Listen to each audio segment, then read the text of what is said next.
Just when you think things can't get any worse, news breaks late last night that Konate is going to be leaving Liverpool Football Club. The circus and drama around Liverpool is crazy at the moment. We're here for another episode. It's the show that you all love.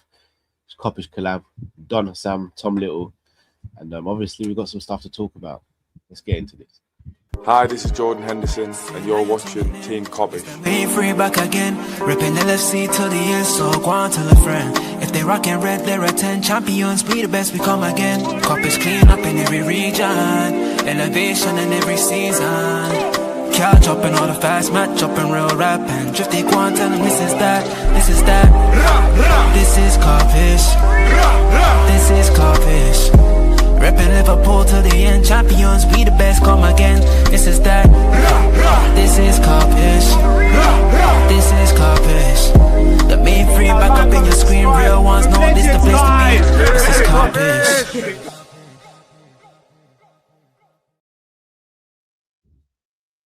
Good morning, lovely people. I hope you're well. Welcome back to the channel. As always, do smash that like button, subscribe if you're new to the channel as well. And before we get into proceedings, let's have a little word from our sponsors, okjersey.com.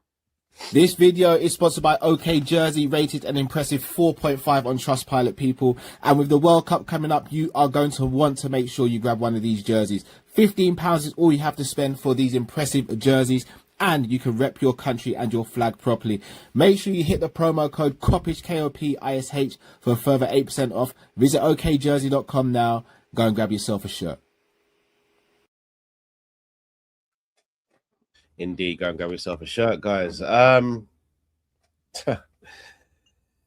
Konate. Sam, I'll let you go first, because yesterday we did a show together and you were saying, Carl, come on, man, just be more positive and do this and do that. How are you just being so negative all the time? So I open the floor to you, Sam. Be positive. Why are you bro. showing off your biceps on screen? I'm not. You I've got don't have a arm. bicep off? No. You will lose, I promise. I've got cut my arm that I'm trying to sort out at the moment. My thoughts on Konate? My thoughts are just when shit could, like, yesterday I will say this. This is the setting. Callum knows. I went out, guys. Now, I put a ring. Khalas. So I went out yesterday. And I was very happy. And then I come home. Bomba, Konate is leaving. And I'm just sat here like at what point in time are we actually gonna understand what's happening? I'm conspiracizing. I'm in my conspiracy bag. I think there is a conspiracy happening at Liverpool. I don't know what it is. But something's happening in the background no one is aware of. Ibrahim Konate, I can send you the video to play it on Kopish now. He himself said, I want to stay at Liverpool. Like, I can literally play the audio of it right now. The guy said he wants to stay at Liverpool. There's a big chance I'm here next season. He said it himself. Like, it's not like I'm making stuff up. I'll play it for you now, yeah? Listen to this. This is the guy himself confirming that he'll stay, yeah? Listen. I'm here next season. Just what I always want, I think. There is a big chance I'm here next season. This is what I want. People need to understand something. It's not whether you rate Konate or not. Sam, you've gone back to smoking. Bro, you say this every episode. It's the icons. It's the same thing. Oh, I haven't gone back to smoking. Don't worry. no. No. Say Liverpool shouldn't push you towards that. No. Here's the thing. Whether you rate Konate or not, it doesn't matter. It just gives us an extra problem that we didn't need. Mons is the guy I work with, and Jamie, probably the ones that rate like Konate the least. But now, outside wanting wingers and probably needing a backup striker, and we need one or two midfielders, and we probably need a right back, and we probably need a left back. Mamardashvili is going out on loan, which makes no sense. Nothing that we're doing right now is logical. And yesterday I felt depressed about the club because I've spent the last 72 hours telling people to be positive. Guys, let's be excited about next season. We're going to sign 2 new wingers. I'm not going to spend the whole summer saying slot out. But now I can't be excited anymore because it just gives us like an extra problem that we just didn't need. It's an extra layer of issue that you're sat there going like, oh, this is another problem that I've got to handle in the summer. Why not just give Konate the 200 or 250 grand a week that he wants? Because if you go out there right now and look at the center back market, people will say Konate makes mistakes. Do you guys watch Brighton? I promise you, Van Heck makes mistakes week in, week out. Like, do you guys watch Bournemouth? Senesi makes mistakes week in, week out. This notion that these other center backs are perfect, they're not. They're not. Gabriel has made mistakes. Saliba's made mistakes. All these center backs have made mistakes. Every center back has made mistakes. And Konate actually doesn't make them as often as the others, given how offensive we play sometimes and how we play a high line and how he's forced to defend the whole right-hand side. Like, he deserves it, bro. He deserves the contract. And we've just given ourselves an extra problem to deal with where we're sat here going like, now is a starting level position I need to sign. Because the other thing that people are unaware of is, Jake is great. We signed him in January, but he's a youngster. Are we going to basically trust the entirety of next season starting a youngster center back? They are. Yep. They are. Well, absolutely. Even more than I think now. So, because Leone, we don't know what it is with Leone. Joe Gomez is another guy made from biscuits. And Joe Gomez is one of the players that they kind of use as a utility, like right back, left back, center back, everywhere. So we put ourselves in a position where we need someone else. And people keep telling me, Slot did this at Feyenoord, and he sold blah blah blah. Tom said it off screen. Bro, this is the same team that won the league like 12 months ago. And there's going to be like, 2 players left from it or 3 players left from it? 3 players left from it? And what you have to consider about those 3 players is that 2 of them are guaranteed to be gone next summer in Van Dijk and Alisson. Alisson's definitely gone next summer. He might not even last this summer if he gets his way. Van Dijk and people are saying, like, does he deserve 250 grand a week? Brother, we gave Gakpo and Gravenberch 250, 285. You set the bar by doing that. Don't come to me now and say Konate doesn't deserve it when you gave Gakpo that money and you gave Gravenberch that money. You're the one that gave them that money, not us. So you set the bar at that. So it's normal now for Konate to say, I want as much money as Gravenberch. It's completely normal. There's nothing wrong with that. So I'm not blaming Konate at all. I don't feel any ill feelings towards Konate. This is on the club. The club suck right now. And big up to Drift. I had this conversation with him yesterday off camera. They're almost choosing like Slot over everyone. They're choosing Slot over the present. They're choosing Slot over the past. They're choosing Slot over the future. They're just saying like, F everyone. We're backing the manager 100%. This is a decision that they will either sink or swim. Like, there is no in the middle with this. Because guess what? The fans have already had enough. And it's not international fans or Kop-ish or Tom Little. No, it's the match-going fans. They've had enough because they're the ones booing, not us. Everyone's had enough of Arne Slot. So if we start next season and we don't win like the first 4 or 5 games in a row, like people have already had it up to here. Jamie Carragher on Sky Sports, hold that, you bum. He made the poll, 94% backed one player over Slot. Never mind the rest of the team. I'm already reading news about Dumfries coming to Liverpool and Curtis Jones leaving. And it just makes me more and more depressed and less excited about next season. So for me, like, Konate is a player. I wanted them to remain at the club. He deserves 250 grand a week, given how much we give Gakpo and Gravenberch. And this is an extra problem and an extra layer of problem that we don't need. That's the problem. Can I ask a question, guys? And I'm just asking questions here. I think you can't ask the question. I don't want you to ask the question. I think everyone knows my stance on the managerial situation and all that. Just looking at things from a different perspective, though, because we kind of have to do that to open up the conversation. Do you think there's a world where they're looking at this and thinking we have to back the manager because we backed him this long, and if we get rid of him because of players, then what does that say for Where's the next his contract? Can I land, Thomas? Can I land? No, because the point. No, you can't.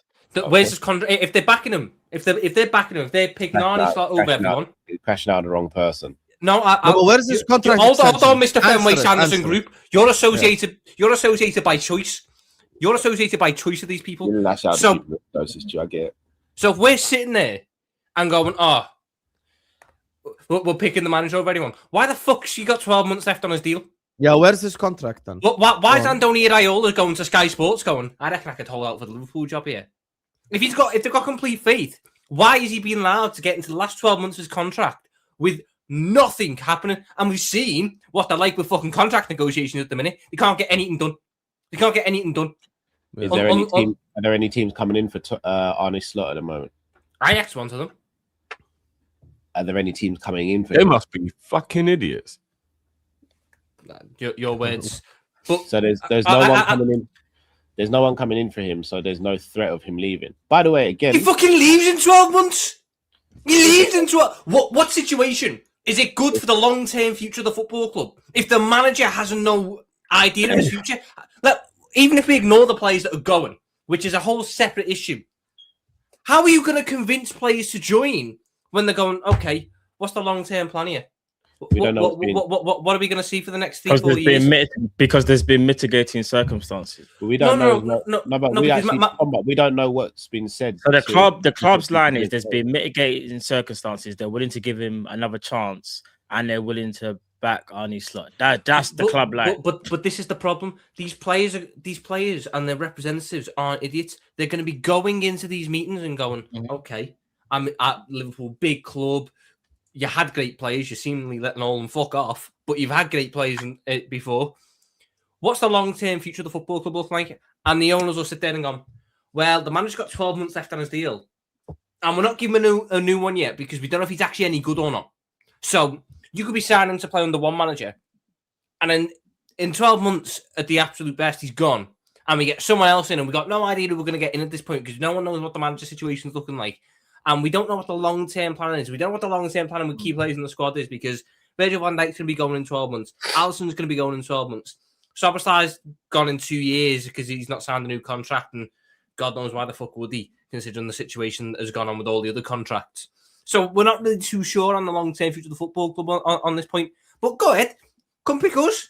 These players are going to sit there and go, no? Why would I join such a tumultuous thing? And my frustration is, we are in this situation unnecessarily through our own doing. You had a title-winning squad 12 months ago. A title-winning squad. We're going into 2026, summer of 2026, with 3 of them remaining as starters. And that is Alisson, who is injury-prone, 34 this year, or 33 this year, and wants out anyway. Van Dijk, who's 35, coming off the back of playing every single minute. And there's going to be a World Cup he's going to play in. So 35, played every single minute, and he's gone in 2027. And Dominic Szoboszlai, who's got 2 years left on his deal, has been reported that he's not very happy with how he's been played at the football club this season.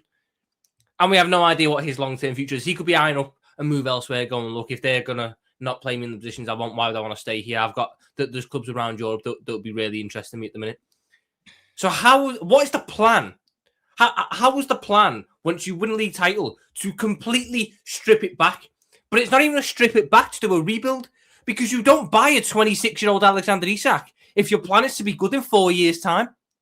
You don't break your transfer record for a guy who is a win-now signing if your plan is to not win now. So their plan is clearly to win now, or they are just the biggest load of dickheads on the planet. Because they spent ding ding ding ding ding ding ding ding ding ding ding ding ding ding. You are correct. On someone who does not match the timeline. Wirtz, I'm also 100% certain Florian Wirtz, who had offers from Bayern, who had offers from Manchester City, but picked us. He wasn't sold on the idea of, by the way, Florian, listen, we're going to be shit for the next 2 years because we're stripping back everything from the squad, everything for the reason that you joined us. We're going to get rid of all that. It'll take us 3 years to get back there. When you're 25, 26, we'll be good. Turn down Bayern, who you can guarantee trophies with. Turn down City, you can guarantee trophies with. Come pick us. I don't think that was how it was sold to him. And you're looking now what we're going to do this summer.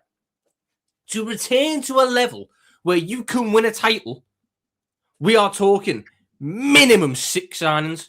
Minimum. Are they going to make 6 signings? Are they fuck? And if they do make 6 signings, we know at least 2 of them are going to be some of the most underwhelming pickups you could imagine. I'm already willing to bet. I'm so confident that we're going to end up with our defence next season, the only signings in that defence being Dumfries, 13-year-old fucking Denzel Dumfries at right back, and fucking Geertruida. They'll get Geertruida back and have him do the fucking versatile defender shtick. You can be our new Joey G. You can go and cover it everywhere because we're not going to buy that. You whenever there's a problem, we just stick Geertruida in there, get another Arnie start all boy in. Don't forget you got the youngsters as well. The young centre backs that we brought in as well. Oh yeah, because you know by what? the way, the Our point is Tom fantastic at developing these young guys. The He's so point- good at the I'm developing just point- letting you guys know that's the plan of the club, innit? I'm just letting you guys know. Let me just say one thing. The point Tom made is actually the strongest point against what the club are doing. If you wanted to do this all along, why did you sign Verts and Isak then? Why did we spend 3 months chasing Isak if your plan is transition and rebuild? If that was the plan, because the journalists are always going to act like this was the Liverpool plan all along. Okay, why do you sign Isak and Verts then? With Sam, 'cause they transitions don't with know what they're Florian Wirtz. doing. You know the only point Tom forgot about in that great.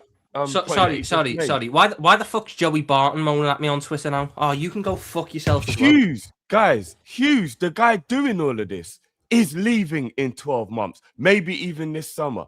That's the key part Tom missed out. So when they're sitting down having negotiations about what's happening and why isn't the manager got a future, he himself, who's trying to sign them, can't even tell them he's going to be here. The man who's actually making the decisions gives 2 fucks about what our future is because he wants to go Saudi for the bag. This man's used to building Bournemouth. With all due respect, a mid-table team.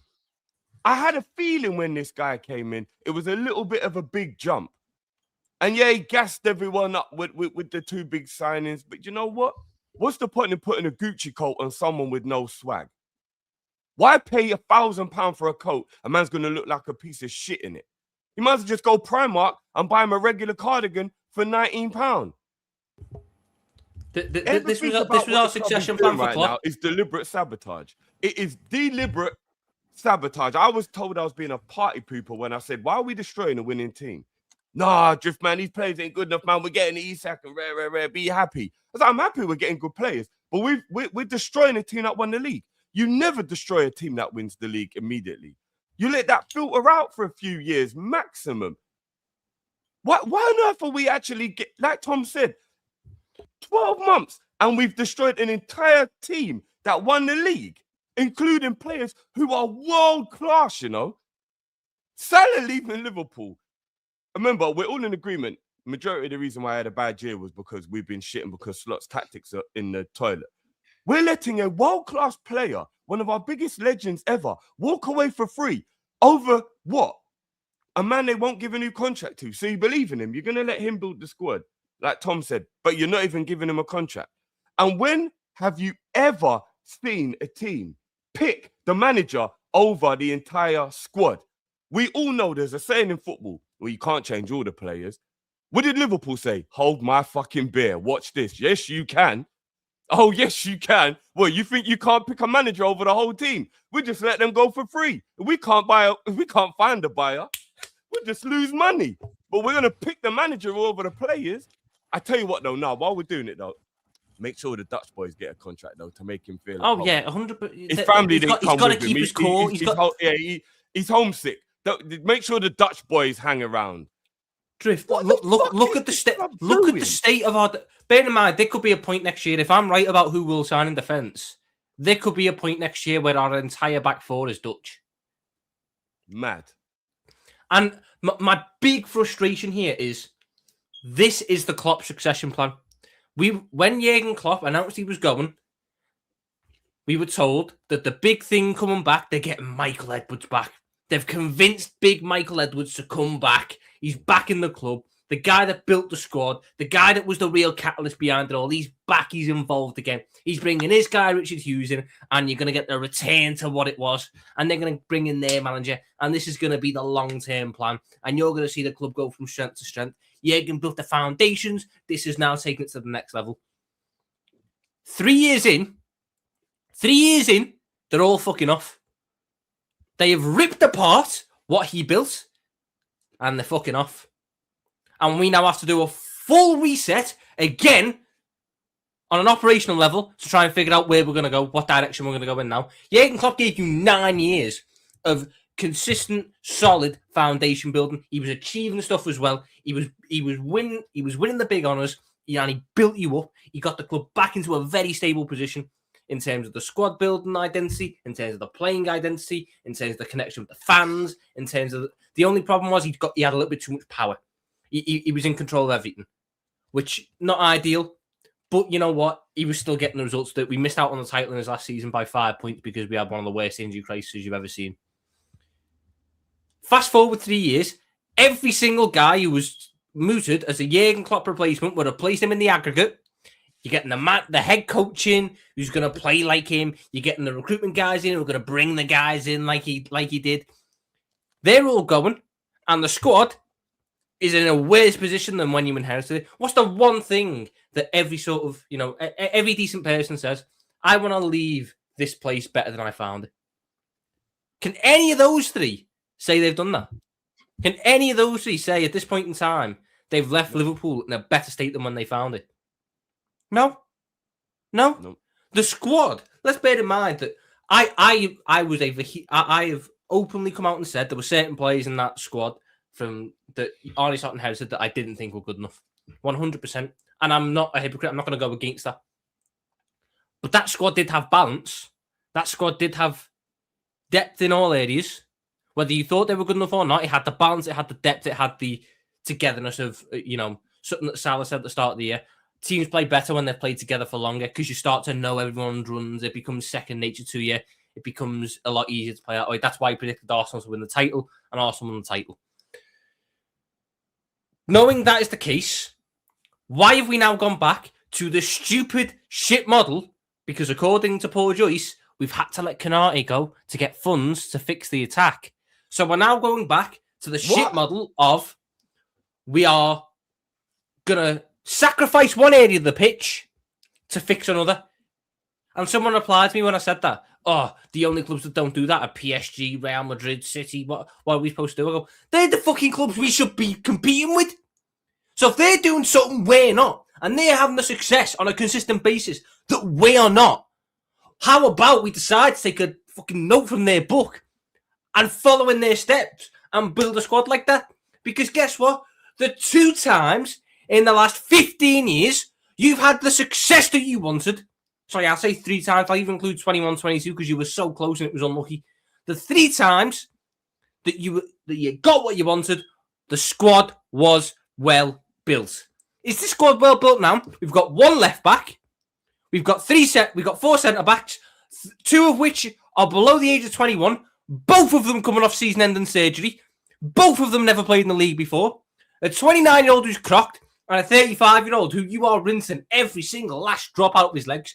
At right back, you've got a glorified winger who can't defend and can't attack. A right back who is coming off a season-ending surgery on his knee, and we've got no idea when he's back. In goal, your succession plan to the one you've got a loan out. The guy who's in there now, he's unsure. He doesn't know if he wants to be here. In midfield, you've got one really solid guy in Szoboszlai.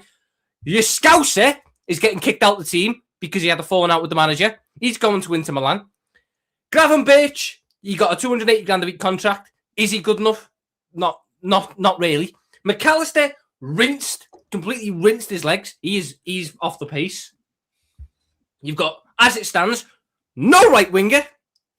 Gakpo on the left with Engamoa, who isn't going to play enough next year because they've got to protect his legs. And up front, you've got Alexander Isak, who has missed 80% of this season through injury, and the guy in behind him has just ruptured his Achilles.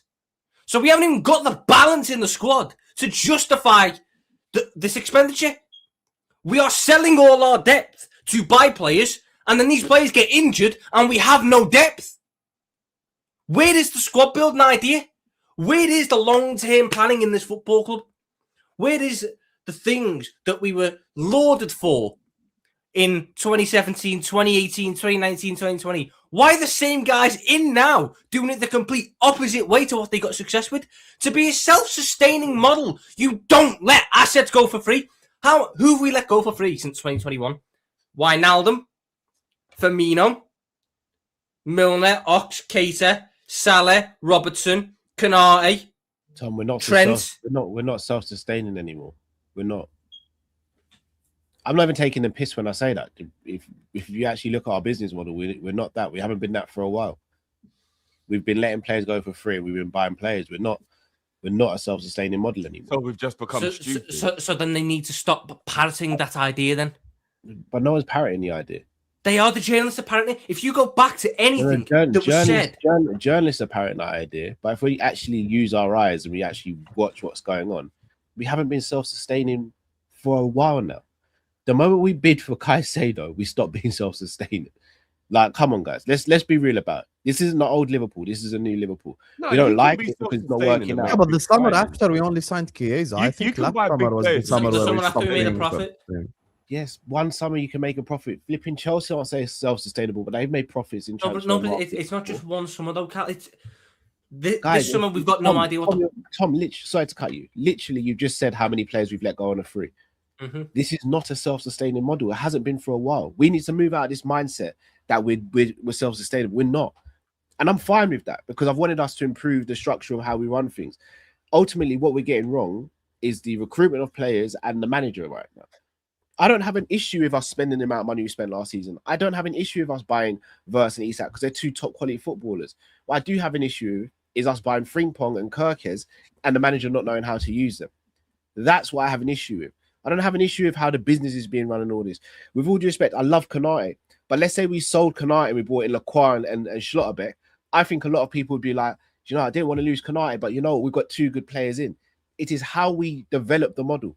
We are not developing the model in a smart way, in a way that gives us short-term and long-term success.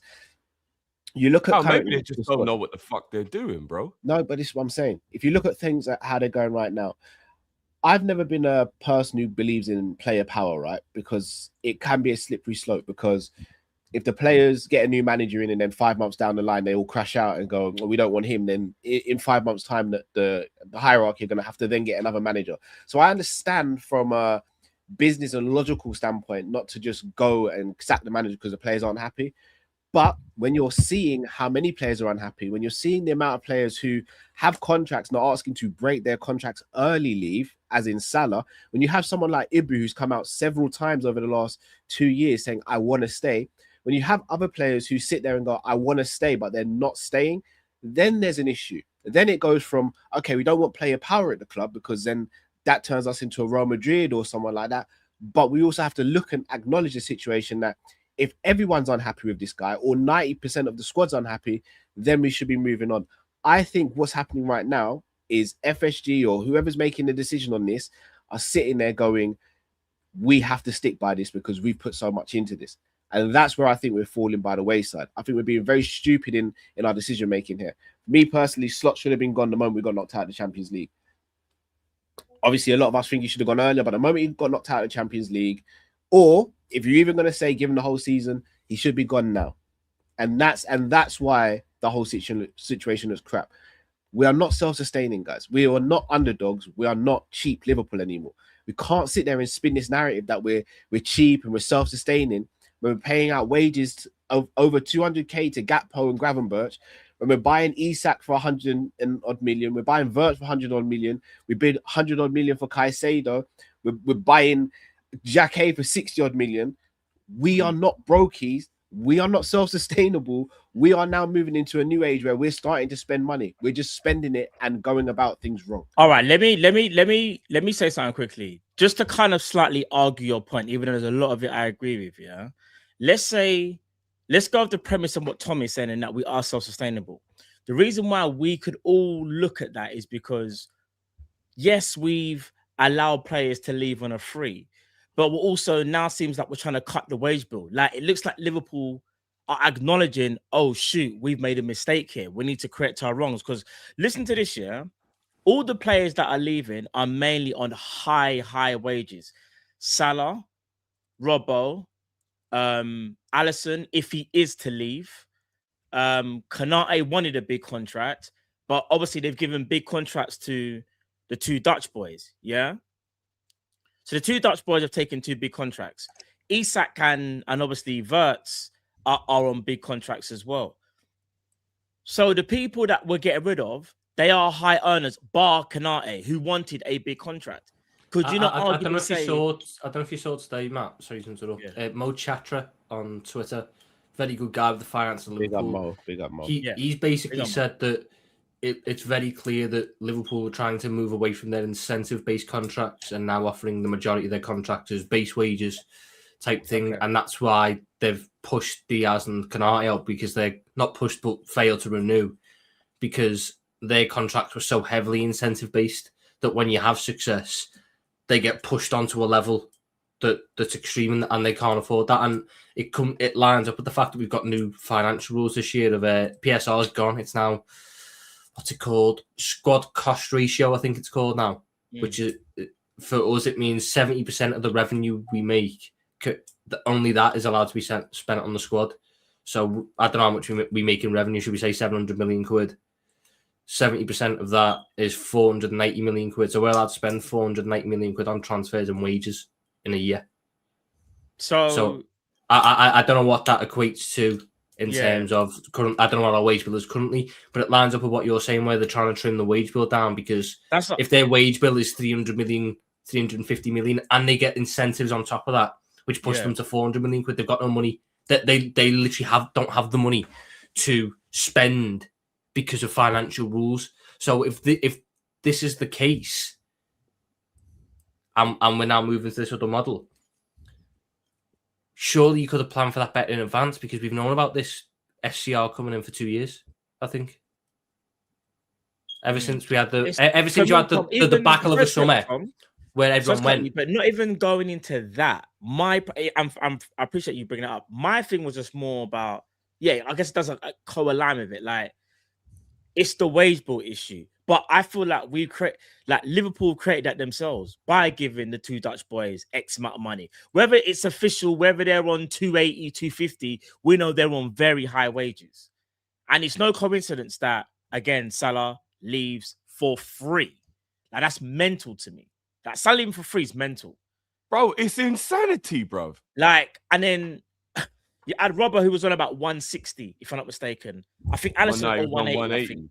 Alisson's on about 160, 180. Like, sometimes I look at our planning and think, okay, so then what have you done to correct that? So you brought in two youngsters who are now, you're trying to brief to the media about, Liverpool want to give Jeremy Jacquet and Leone their chance to fulfill their potential at Anfield. That is not to definitively rule out any defensive signings, a la Denzel Dumfries. But there are other important issues to address this summer. Chiefly the departure of Mohamed Salah and the injury to Hugo Ekitike. Liverpool will therefore need to manage their financial resources well. Why do we have to so we've gone from having a very balanced squad, but we just wanted to improve the squad once we won the league, to now we're having to financially balance, where now we spend our money because our planning and our structure in general has fallen apart in the space of like 18 months, would you say? I just don't understand where this club is heading. And then you're going to say, and then you're going to do the club's going to do the whole, Leone and Jacquet, boom. We know they're talented, but now you're asking Virgil to babysit two youngsters for a whole season when he's played practically every minute of every game last year. You're practically running Virgil into the ground. And like, Virgil needs help. That's why even if you rated Konate highly or not, Konate was still a senior centre-back. That would then allow you to rest Virgil, play Konate next to a Leone or a Jacquet in maybe a lesser game in an FA Cup or whatever. Now I just don't understand. Now I just feel like if I'm Virgil, I'm looking at this club thinking, so you want me to waste my last year babysitting when I've seen all the legends leave, bar Alisson. So what do you want me to do, Liverpool? What do you actually want me to do? Matt, imagine if Virgil... Let's not put it in the atmosphere that he gets an injury or something, because that's the last thing we all want. Let's say he gets the red card and it's deemed to be violent play and it's a 3-game ban, yeah? Matt, imagine during that 3-game ban, we're away at Old Trafford and we're away at the Emirates. And we've got Jacquet and Leone, who we've now got to put as a partnership in what's meant to be a title trying to win, too difficult rival away. And we got two teenagers doing up centre-back, bruv. This is what I'm saying. Do you know how realistic that actual possibility is? Do you know how it looks to the rest of the squad? When Isak's got it and he's seen top players leave, he'll see another top player leave again. He's looking around thinking, I came to Liverpool to win things. I didn't come to Liverpool for a process. And no disrespect what I'm about to say to the team that just won to league, Arsenal, yeah? Arsenal were very clear. This is one thing I'll kind of be honest. Arsenal were very clear and concise when they brought in Arteta. I know we can make joke about process, but they said this is what we're doing. We're gonna start there and we're gonna go there. They knew what they were in for. We was never told this. How about this? We didn't even get addressed in the last game of the season because the club was so scared of the manager getting booed when he speaks. I don't care if he gets booed. That's his business. That's the club's fault. I'll be honest. We didn't even address. We didn't get no paragraph. They weren't going to do no that. nothing. They weren't going to do that. We Though, didn't Matt. even do the lap of honor. No. But man could have said something. Man could have Disrespectful written piece in of the shit. program. Man could have said something. You're not on the Liverpool website about our future, where we're heading. All of Michael Edwards, flipping Richard. They could have said something. Now what's happened is, bare things are happening, and it's now left for us fans again to try and find out where we're heading and what we're doing. There's no plan. So now we have to think of what we think the club is doing. They don't No know one what can the really see problem- everything what the club is nobody doing. try and The figure it out. problem There's is no we've plan. had the process already. We've had the process. We've done this Arsenal thing like for the last 6 years. We've had the process already. It's resulted in 2 league titles and a Champions League over this last 6-7 years. We've already done this. It's about maintaining your place at the top. And that's the thing where we've struggled with. That's Yep. the biggest problem for us. It's struggle almost like every we've had time. one good season, one bad season, one good season, one bad season, and that makes you question sustainability. You know, earlier on, Carla said, yeah, but like the journalists, we know what they're gonna do, and blah blah blah. The reason why it matters what the journalists say is because a lie told 1,000 times becomes the truth. The reason why it matters what the big content creators say is because a lie told 1,000 times becomes the truth. Yeah, it's all well and good, us saying it, Kopish saying it, Tom Little saying it, whoever it is, Anfield Agenda saying what he says. But at the end of the day, when people keep lying about what's actually happening at this football club, eventually these lies become the truth. There are certain people who believe that the reason why we failed this season is mitigating factors and unprecedented circumstances. Some might be in this chat right now. There are some They people need who to think come to the the front reason and why say we it. let go of Konate is because he's not a ball-playing centre back. That's dumb as hell. Because Sorry, on that, the Sam, people just don't on need to that understand point, something. Sorry, Sam, on that point, and again, I just want to be clear. I'm just asking the questions here. Yes. I think Liverpool do have an admiration for how Arsenal run things. Whether we like it or not, I think they do. I think the club are quite closely monitoring each other because we have very similar business models. I wouldn't be surprised if they're looking at the situation over in Arsenal and saying, you know what, the fan base got toxic a few times. Arteta hadn't won anything. Slot has already won something. We can still attract players in their opinions. They can still attract the right players, and they can give him what he needs. Now, again, what he needs and what we want as a fan base are two very different things. I said this last summer when we did sign a DM, and everyone was like, "Well, it's because Richard Hughes doesn't want to." Okay, then you have to answer a simple question. Why haven't he signed an extension? Let me answer it then. Let me land. So when last season we didn't get a DM, or when we missed out on Zubimendi, we didn't get anyone, and we were told Gravenberch's going to do the job, and people were like, "Oh, he's just being forced to do it." But yet Gravenberch has pretty much started anytime he's been fit or anytime there's been a big game, grab a max start. I think it became very clear that Gravenberch is his guy and he's the one that he believes in. I don't think Slot wants to play with an actual DM, for example. I think Slot probably does want to play with 2 ball-playing centre-backs. And as much as I love Ibu, I wouldn't class him as a ball-playing centre-back. I'd class him as an aggressive front-footed centre-back who can do some good things on the ball. Are we sitting here in a situation where they've gone, you know what, season was bad, but that's one very good season and one poor season. This is your 3rd season. This is make or break for you now.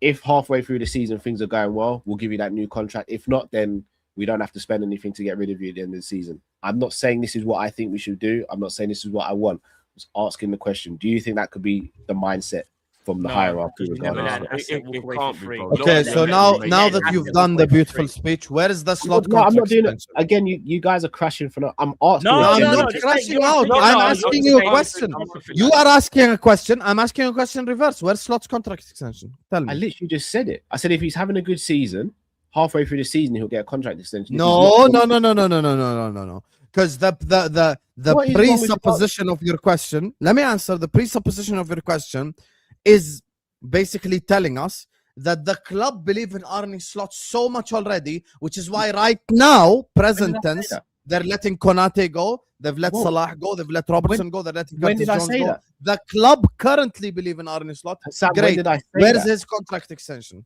Hassan, when did I say that?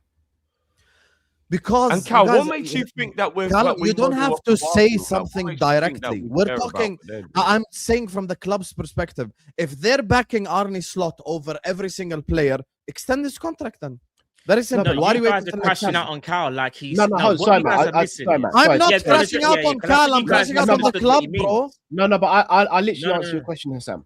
Hassan, he's just come off the back of a bad season. They can't then give him a new contract because it wouldn't make sense. But what They you can do- because they're showing that they back him publicly. That's the point. I'm not Hassan, crashing chill. out at you. I'm crashing you're out not- at Liverpool Football Club. I know, but you're not letting me finish, bro. So let me land. They can still show him that they want him to be the manager without giving him a new contract. They can't give him a new contract right now because it's too risky to give him a new contract. Therefore, they give him a bit more time. In their mind, they give him some more time. If at December we're in, let's say we're in a title race. Let's say we're top of the league by 2 points. You won't be. I'm not saying we will be or something, but let's just say we're 2 points clear at the top of the league. In December, they can reassess and go, do you know what? We're still in the Champions League, go through to the next round, finish second in the group stages. We're still in the FA Cup because it hasn't started yet.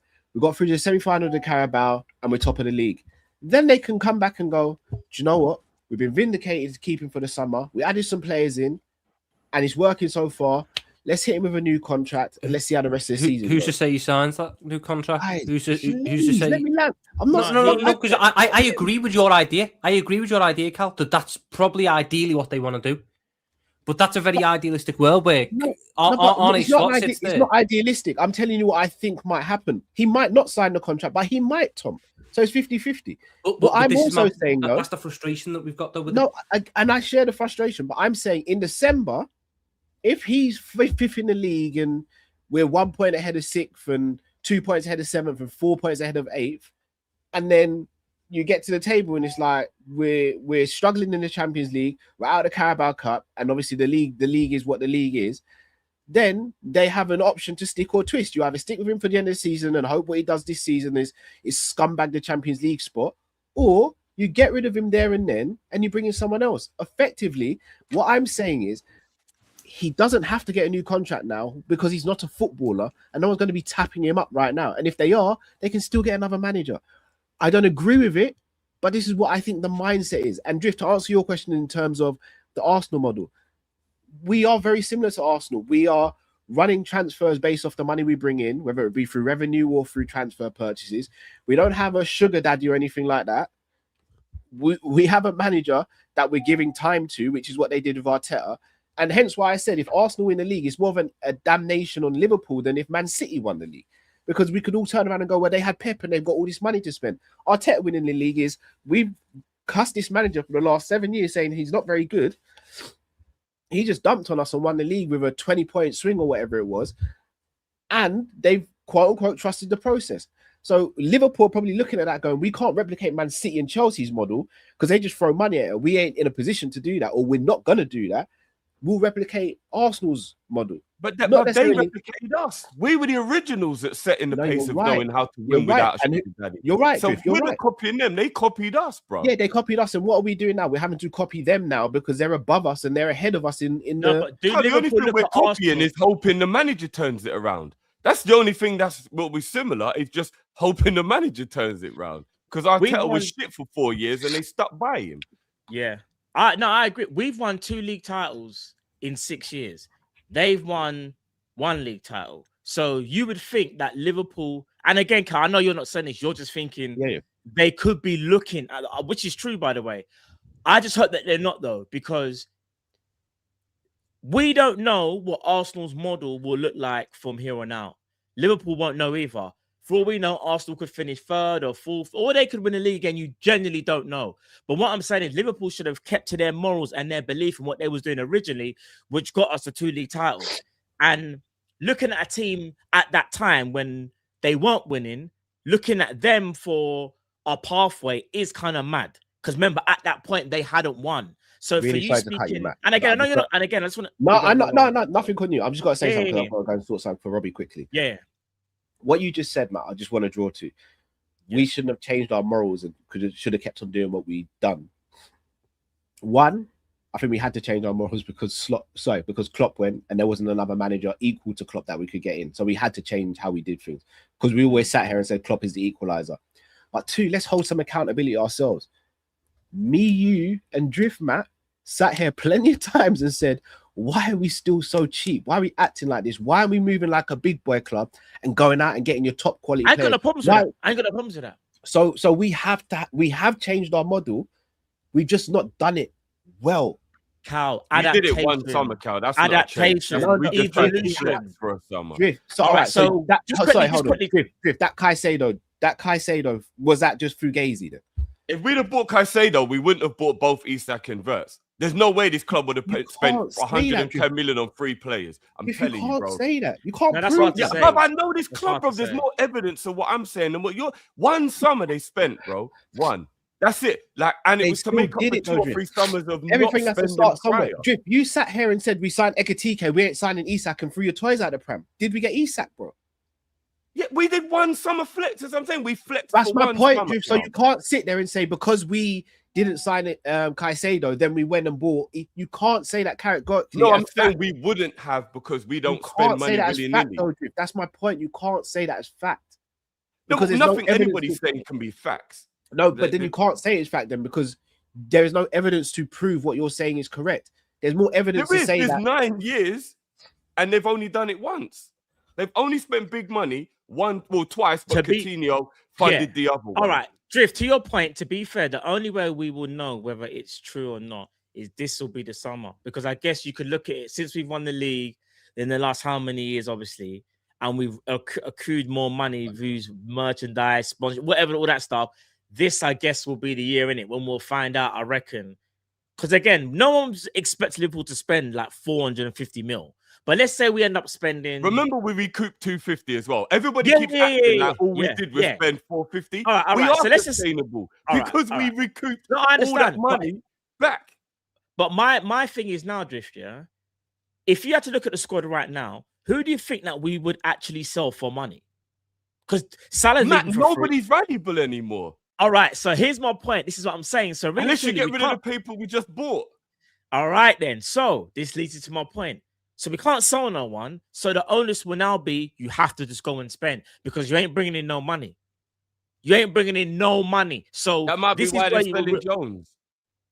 Oh, well, Jones for 35 M's, bro. No, but that might be why they're doing it, bro. Maximum profit. Remember, he came through the academy. All I know is we'll probably get about not 35 because if he goes Italy've never got money. No disrespect to them, but they just ain't got money like that. Them man are always looking for loans and freebies. We know how it is over there. That's what they do. Bruv, Roma, Inter, AC all trade with one another. It is mental out there. So Lord only knows that I could even put up a 30 million bid for Jones. So. Yeah, you're right. It ain't 30. We'll probably get about 20 for lucky for Jones, which is mental. With a couple of add-ons. Yeah. Then you got someone like Endo, maybe a McAllister, let's be real, we're only gonna get about 40 M's if No, we'll probably get more than 40 M's if he goes to a general. The problem though is we can talk about the financial side and the fact that you can sell all these guys. Yeah. We don't have the depth to sell all these guys this season. We've had no depth as it is. So if we can only buy once we sell, we're going to be stuck in a perpetual cycle where we never have enough depth. There has to come a period of time. That's why I said you sit there and spend money without getting any in. Yes, I know. And that's why I said to this point, this was when we'll find out. To another point that Cal made about it being risky to give him a contract now, so they're gonna wait. If that is the thinking behind it, do you actually know how fucking stupid it is to think it's too risky to give someone a contract? That the only actual downfall to is you got to pay him out if you sack him, which again is just a financial. But that's the only negative. That's to the point that I was making. That's the point that I was making, Drifty. I know, and that's what I'm saying. So, the club's logic. We're talking about the club, right? If the club's logic is, I'm going to get rid of Konate, Salah, Robertson, Jones to prove that how much I support this guy, extend his contract. Because Callum is saying, okay, we'll wait till December if the results are right and blah, blah, blah. Okay, I get it. But you're telling me that you're already backing the guy. Like, your actions are already showing that you're backing Slot above everyone. Because whoever it is, you're choosing Slot over whoever. So now prove your point and prove it all the way. They're doing the whole wish because we're talking about risk taking. Matt and Drifty are saying risk taking, the risk taking factor. Okay, letting Konate go is a massive risk. Letting Salah go is a risk.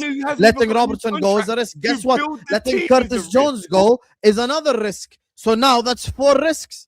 100%, Hassan. This is why everybody in charge you don't want to be here or won't be here in a year's time. Griff, this is why the hierarchy have a lot to answer for, because what they're doing is, we just know as a fan base, it's stupid. You let all your top players go and you let them all go for free.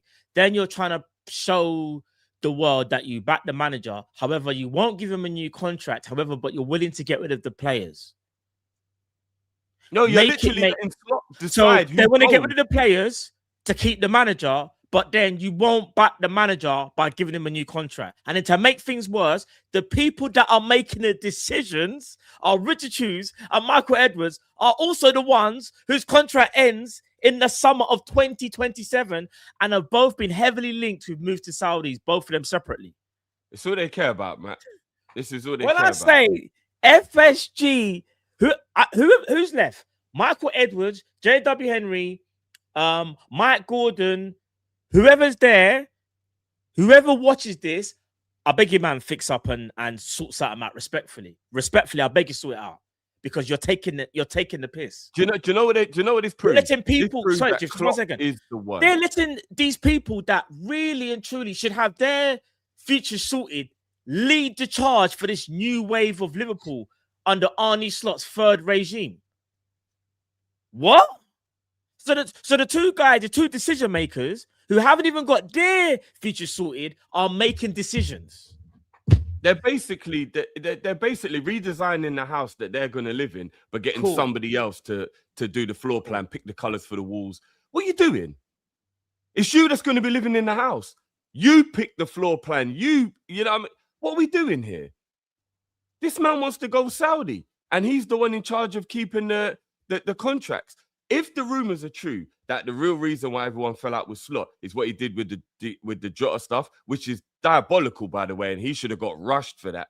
If that is when the players are all like, nah, fuck this guy, because he's got no understanding of what's going on here or whatever. From that moment, the club should have realized the toxicity is never, ever going to actually work. And you know, Slot should have been sacked during the first half of the season. But the fact that they've let it long out till now, I cannot see how it can be more risky to give Slot a contract than it is to let him make the decisions for the future, not knowing whether he's going to be here or not. You're the one who's letting him dictate who leaves because you've picked him over Salah, you picked him over all of the other situations. I know some people think Robbo should have went, whatever. And can anyone, let me ask you this as well. Can you tell me that you think that we're going to buy a centre-back without it being just copium? I think Xhaka at 60 mil is actually the replacement.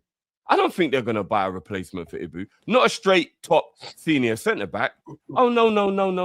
Xhaka at 60 mil is the replacement. I agree with that. I think the best we'll do is maybe get a centre-back who can play left-back as well.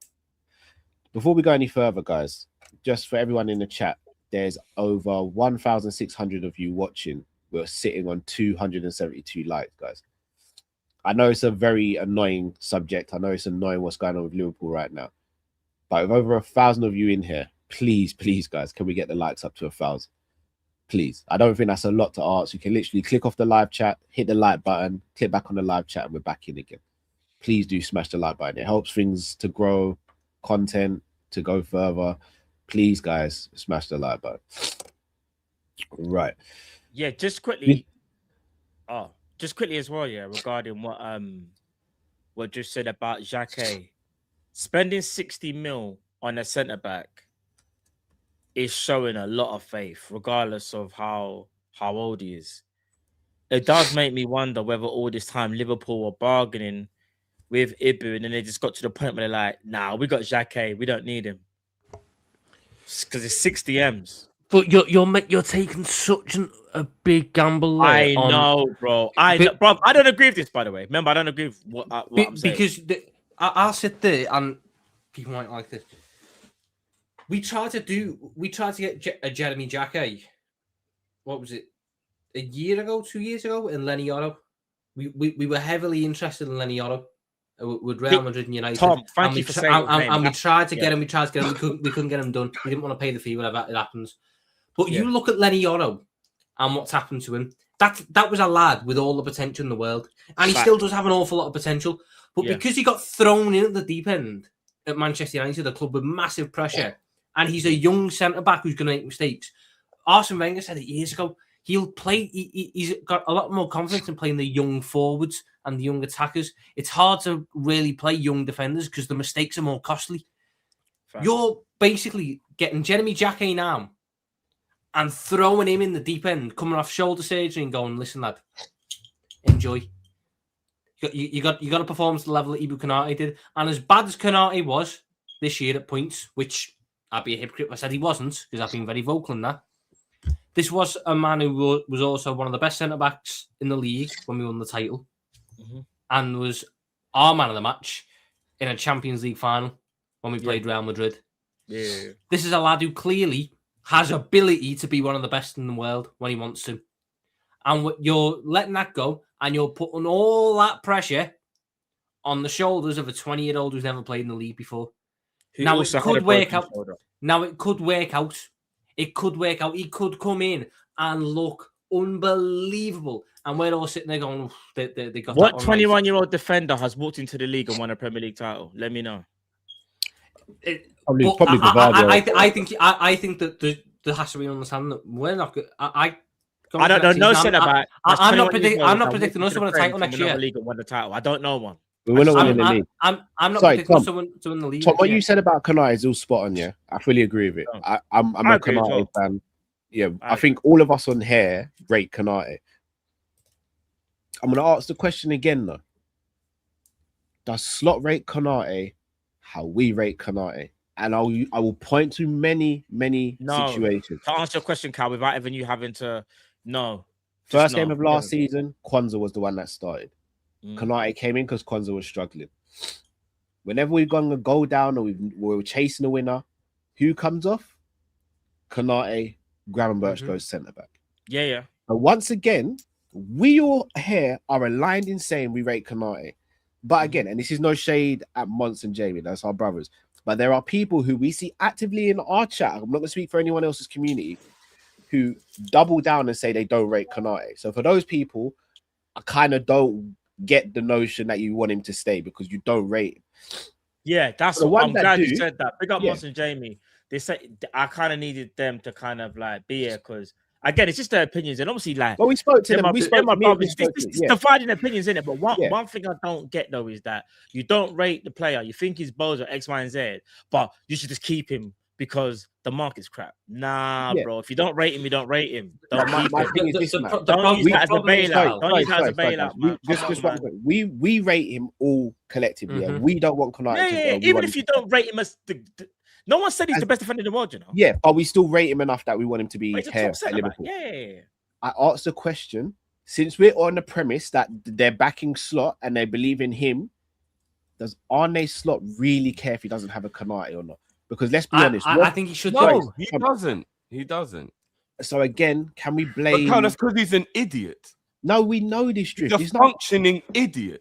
No, we know this. I already broke this down yesterday. He's a weed head. We know this. He's a weed head. We know this. The thing is, he doesn't rate Konate because of his lack of on-ball ability, which is probably the main thing here that we're on about. He's not as good on the ball. Because I was told all season he wanted Gahey because Gahey's better on the ball. So we can't now change the narrative and go, he wanted Konate. No, I don't think he really cared like that. If he kept Konate, it's good. If he doesn't, I don't think he cares. He won a title with Konate at centre back, which I think should have made him realise that he doesn't need two ball playing centre backs that are of a level of that he demands. He needs another Virgil or something like that. What he needs is, I like to imagine, is you've got 6 guys in your build up. You've got your back 4 and your 2 DMs. What he needs is more guys in the build up phase, comfortable on the ball. The problem we've had this year is we have one guy, two guys, should I say. Curtis Jones is also comfortable with it, but he's been in and out the team. On a consistent basis, we've had one guy out of 6 that are comfortable playing out the back. The year that we won the title, McAllister was better, so you get a second one there. And you had a cheat code in Trent Alexander-Arnold, who was effectively 2-in-1. So my gripe here is I get that Konate's on a great ball playing centre back, but you will struggle to find a better channel defender. And if you're wanting to get guys in your midfield that are going to do it, like your Whartons, you're going to need guys in your back line who are great at defending space and defending the channels, because the guys in your midfield won't be doing that as well. So you can't go, in my mind, you cannot go for a full back six. I know I'm going extreme. They're not going to a full back 6, but back 4, should we say, of your 2 centre backs and your 2 DM. You can't go to a back 4 like box there that is all ball playing. It doesn't work. It does not work. Tom, when does Slot care about what works or not? He found formations that worked and then stopped using them. This guy is a functioning idiot. Drift, he has to care, because otherwise he's going to lose his job. He has to somewhat care. Now we can describe him as an idiot. We can describe him as an idiot, but he has to be an idiot that wants to keep his job, because he won't get a better job. I don't know if he even cares at this point. All right, Tom, I hear everything you're saying, yeah, about the build-up and not needing a ball-playing centre-back, and I agree with you. But once again, I'm going to try and look at it crazily from that side of things. We lost Trent. So now in the back line, apart from Virgil, we've got no one who, in my opinion, can consistently progress the ball. Consistently. Konate can do it at times. Virgil can do it pretty much at will. Kirk has in Frimpong. I don't really trust to do that. I don't even want them involved in the build-up phase. Bradley can kind of do it, but not great. Bradley's an extreme carrier. Yeah. So with that being said, if we don't have a Trent, if we don't have a Robbo who are progressive passers, then effectively you do need 2 centre backs that are ball playing. No, you don't. Tom, I'm not saying what we want. I'm saying in his mind, he's going to want 2 ball playing centre backs. But then my gripe with that, then what he wants, if that's what he wants, and I'll sit there and go, it's very one dimensional, because teams then. I'm not going. I'm just explaining why I think it's wrong to think that way. If you have 2 ball playing centre backs, yes, you can't do what City did at the Etihad, which is mark the one that you've got out the game and force the other ones to do it. You can't do that. But you know what you can do? You can just funnel the ball out wide to the guys that don't want to be on the ball, which is exactly what Galatasaray did to us when we lost 1-0 in the group stage. They kept forcing the ball to the fullbacks, and none of the fullbacks were comfortable on the ball in those areas. It was Soboslai that day who's not comfortable on the ball in deep phases at right back, and Kerkez, neither of them are comfortable there. So for me, if we're sitting there going, because I'd agree if his notion is we need more guys who can do build up from the back, 100% you do. Keep Van Dijk, keep Konate, keep Kerkez, go and buy a right back that can progress the ball, or grovel to Curtis Jones, work on him all summer to teach him how to defend, and put him at right back, and then go get one of your DMs to be a right back guy. Tom. So then go and buy one. Go and buy a right back that can progress the ball. Because my frustration here is we are the only team on the planet that cannot play without Trent Alexander-Arnold. I've been saying this. It's a stupid flaw. We're the only team on the planet that seemingly cannot play football to a high level on a consistent basis without Trent Alexander-Arnold. Yeah, but Man City won how many titles without him? We're the only team in the Premier League that decided for the right back spot we'll buy a right winger. We're the only team that's done that. He's not a right winger. He's just a right wing back. Or right, whatever you want to call Frimpong, but he ain't a right back. There has to be fullbacks. And again, when I'm saying I want a guy that can progress at right back, I am not saying I want Trent, because Trent is an anomaly. He is an exception to the rule. I want a right back that is comfortable on the ball in deep phases. Now, you can go out and find them. You know who is? And people won't like it. Pedro Porro is that. Pedro Porro is comfortable picking up the ball in deep phases and progressing the ball through passing. So if you have a centre-back, a full-back, and a DM that can do it, you have 3 options That means that teams can't take them all out the game at the same time because they're operating in different areas and on different lines. If they want to take Van Dijk out the game, more often than not, they're going to leave the right back free. If they decide they want to take the right back out of the game, they're going to leave the centre free for your DM or your centre back to do it. The problem we've had this year is we've been too one-dimensional because only one guy could do it. You have to go and get progressive guys. And my gripe is if you just do it at centre back, you're making it very easy to target. You're making it because if all your progressions from the centre, teams will just push you out wide. They will force you out wide. They will pack the middle and they will force you out wide. They will do exactly what Manchester City did to Arsenal this season. Arsenal want to play through the lines and build up through the centre. City packed the centre, forced them out wide, and Arsenal couldn't build up successfully. If we get two ball-playing centre-backs and a ball-playing DM, and we go, that's how we're going to progress the ball, they will play two strikers and they will play a 10. And the 10 will stand on the DM.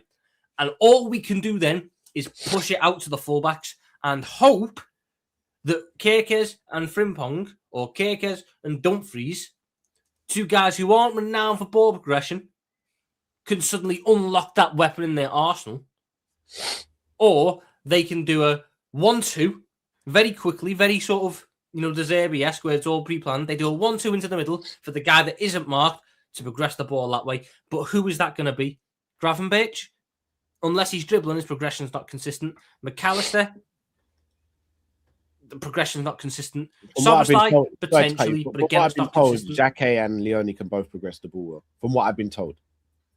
But I'm not disputing that. I'm just saying that if your progression is coming from the centre, in a world where everyone's playing 4-4-2 and they have two strikers to go into two centre backs, and we don't have a full back that can invert into the middle to make it a 3, so you've always got the free man, you're going to run into problems.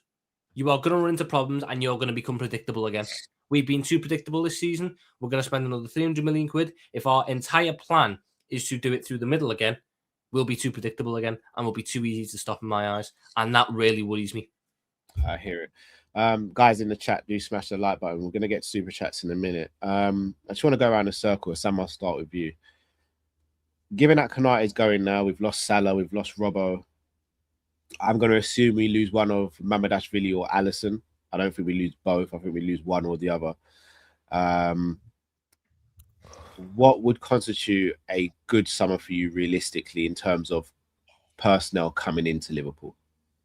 You cannot ask me realistically when we've lost like 10 players. Like I have to give some form of unrealistic window. There are some positions I'm willing to like just park to the side, but we need a new centre back now. We need give us names then. Give us names. I don't know who for centre back yet because we just lost Konate yesterday, so I haven't really thought about it. But we need at least one midfielder. We need two wingers. We need probably a backup striker, and now we need a centre back. I think we need 5 positions now. I think we need 5 new players to come in, and even then. Tom always mentions this. You can't guarantee that all of them succeed either. You put yourself in a position where, out of the 5 players, let's say 3 succeed, 2 might not be as good as you first think, 1 might need extra time, 1 might get injured, blah blah blah. So it's we are in a very difficult position for next season. But I think we need at least 5. Tom has mentioned the right back position problems. I actually, this whole Szoboszlai at right back thing now is like, I'm thinking about it more and more. I can see a world where because we're gonna sign Adam Wharton, like I've said this already 100 times, we're gonna sign him. So I think it's gonna be like a Wharton Gravenberch double pivot and maybe like Szoboszlai starting at right back. I can see that happening next season. Help us, man. Yeah, but I can see that happening though because as Tom said in his speech, we've left so much to do now. This is the problem. This Konate thing. People keep bringing up ball playing and blah, blah, blah. And, he's made mistakes this season. It's not about whether you rate Konate or not. No one cares if you rate him. It's just an extra problem that we don't need. And now this is another part and another problem that now I've got to sit here and I've got to go like, oh, shit, guys, we need a centre back. And now it's another position I've got to worry about. And by the way, the thing is with the centre back position is we need a starting level centre back as well. You know, SNS is saying Subsly has no interest start playing right back. I agree with you. He doesn't want to play right back, but guess what? That's what might be forced to do because Gravenberg is on 285 or 250 grand a week. I confuse which one of them is on 285. Doesn't matter. They're both trash anyway. But Gravenberg is on 200 whatever grand a week. He's not going to be benched.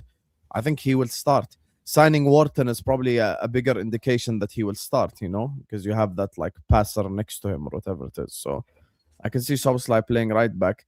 There's another, you know, even worse scenario, which is Verts are starting left winger next season, you know, and that scenario makes me really sad because we've wasted one of the biggest talents to come out of Germany probably since Michael Ballack by playing him in that position. Callum keeps talking about what the club will do. I'm not saying about what I will do. I'm saying this is what will happen. You know, I can see a world where, you know, they sign Barcola to play right wing or Diomande or whoever. And then we end up playing Verts left wing, maybe a Morgan Rogers. I don't see us going in for Bowen. Backup striker is another position that people aren't really deeping how bad it is for backup striker. Because, you know, obviously Isak is made from biscuits. And Ekitike is out till February. So that's a position that we will really have to use. And if Gakpo's your starting left winger and your backup striker, then Gakpo's going to overdose on the amount of games that he will play next season. Like we're talking about FA Cup, Carabao Cup. People need to understand, us qualifying for the Champions League means that we will have like a lot of games to play next season. Like we're talking about group stages, Carabao Cup, FA Cup, Premier League. So Gakpo's the backup striker. So it's a very dangerous position. So, yeah, that's the problem. We're in a very bad place for next season now, and I really don't look forward to next season. This time yesterday, I was telling Callum to be a bit more positive, but this Konate news has sent me really. I was trying to convince Callum. I was like, "Yeah, bro, we're slot out, but like, can we be a bit more positive? Can we be optimistic?" And then Konate is like, "Yeah, I'm leaving, bro." So. Now it's even more messed up. I think we need 5 players minimum. Minimum, actually. Matt, what's your thoughts? What would constitute a summer where you go, I'm frustrated, but I can see signs of potential positivity in terms of incoming players? Need a right back, need a centre back, probably need... Any names? Throw some names out there, bro. I don't know, bro. Right back, maybe... I don't know, Gavaria Reed or something. Maybe I do like him as a profile of type of like. Pretty sure he's injured. Oh, there we go, and he's Dutch as well. Centre back. Do you know what Liverpool should have done if they were smart, but they would never do it because we're just not that type of club. Issa Gavaria seems a bit like he's unhappy. Maybe could have tried and pinch him. I don't know, but we wouldn't go there anyway. So now we're probably gonna have to look at names like Lacroix. And maybe if we can get Schlotterbeck, I think that would help the fan base a bit because I think a lot of people think he's good enough. So maybe Schlotterbeck, he would maybe be someone that I think the fans maybe wouldn't mind being the replacement for Konate. Midfielders, we need, I mean, flipping out, our balance is off. Go and get us a Lamine Kamara or a Mamadou Sangare for the DM spot and then go and get someone to replace McAllister. And so go and get Mamadou Sangare or Lamine Kamara as one of the DMs, and then obviously Endo leaves, then from McAllister, you go and get Wharton if that's what you're going to do, because Hassan thinks that's literally a spot-on deal. So go and get Wharton, and if you're it's going to happen. But as long as Wharton's got like a destroyer next to him, I think that can work. For the flanks, oh my goodness, where do I start? I know every Liverpool fan or a lot of Liverpool fans are hyped about Yan Diomande. I don't even know whether he's going to leave Leipzig because he's still having problems with his agency, and Leipzig are doubling down on how much money they want, which would mean every player has a price, but Liverpool would have to really fork out some stupid amount of money for a 19-year-old who's only had one season in Germany and everyone thinks he's the sickest winger they've ever seen. But let's see how that happens. And then Barcola, I think Barcola is good, yeah, but maybe I feel like I'm in the minority. I think Barcola's good, but I don't think Barcola's like this madman on the wing. Like, I think he's good. I just don't see the whole Barcola changes everything. I just don't. But maybe I'm wrong. And maybe if you get Barcola and Diomande, maybe between the two of them, one of them will shine. We'll have to wait and see. And then obviously for the striker situation, bro, our manager's running off vibes. We might just go and get Memphis Depay. He's Dutch. Don't think he's got a club. So just go and get Memphis, innit? Run back some vibes. Go and get Memphis Depay. But yeah, all jokes aside, I don't know what we do for striker spot. Probably will be Gakpo. So yeah, maybe if we get a few of them players, we might be all right. We might be all right still. Drift, same question to you, bro. I don't know if the boys have actually realized it while they've been talking about like the positions on the field and all that. But I said this to Hassan backstage yesterday after we finished the show. He's put us in a situation, whether that be Hughes or whoever's in charge, well, we actually need a whole team. We need a left back, we need a right back, we need a centre back, we need a goalkeeper, we need a DM, we need a left winger, we need a right winger, and we need a support striker. We actually need an entire fucking team. Is anyone deep in how bad this is? We need an entire team. Whether you buy a backup or a starter, we don't need one. We don't need one. But if we want to seriously challenge, then that's what we want. But we don't need it. We do have players in those situations. We just don't like the players. Well, then if we just want to be a mad mediocre team with who finishes 10th, then let's roll with what we got. But if we're trying to win stuff, and you know what's crazy? What it's gonna be top 4 next season, bro. You lot are deep in it. I even forgot a position. We need 2 right wingers. I was just being kind, saying we need a right winger. We need 2 right wingers. Club don't do that, Drift. I haven't done it from when Salah. The club would never do that. No, this is what I'm saying, bro. Yeah. What you're saying makes sense, but whenever we've seen the club, you know, when we've gone, surely this is the year where we get someone to help out Salah. Even though we know Salah's going to play probably 99% of games, someone just has to be there. And whether it's a situation, you know what Man City did, just quickly doing that, and I'm going to quickly tangent it. Look when City brought in Alvarez, yeah? They said that we're going to get a wicked bad boy second striker, yeah? And he's not going to be first choice. He stayed for 2 years or a year and a half and bounced. Do you know what they went and did again? They went and got someone else. They went and got Marmoush. Marmoush will probably bounce this year. They will go and get someone else. This is what you sometimes have to do. Now, I get it. We're not Man City. But to your point, Jim, for the right wing spot, 100%, we should have done it from time ago. A backup right winger who was maybe a youngster or I don't know who the person would have been. I don't know why he's talking about backup right wingers. They signed Jeremy Frimpong last summer. He's going to be the backup right winger. So we're either way. And this is how you become mediocre. Exactly. And this is exactly how you become mediocre. Enjoy top 4 race next season. If the scouting team really thought Frimpong was a right winger, then the whole club needs a reset. There's factory reset. I'm being deadly serious when I say this. I'm not even bantering. If the scouts sat down and went, we said this from last season, man. What's that? Sorry. Oh, yeah, we said this from last season about Frimpong, and we got told no, he's good enough at right back and he's good enough at right wing. Every single person on God's green earth, yeah, knows Frimpong is a right midfielder / right back. Yeah, you play him in a 3-4-3 or 3-5-2, whatever. He's a right mid, but I think you play him at right back. You never play him right wing. He doesn't have the facilities to play right wing, and that's not me like crapping on Frimpong. I actually like Frimpong. He's a good utility player on the right-hand side, but you just can't use him further forward. Frimpong's best game was at right back against Atletico Madrid. Guess who was right wing? The King. Hello. I agree. I agree. Yeah. I feel like that about the club as well. Well, go on. The King. You know, to answer Cal's question though about the players that we need. This is the worst part of what's ask your kid if they're slot out, Callum.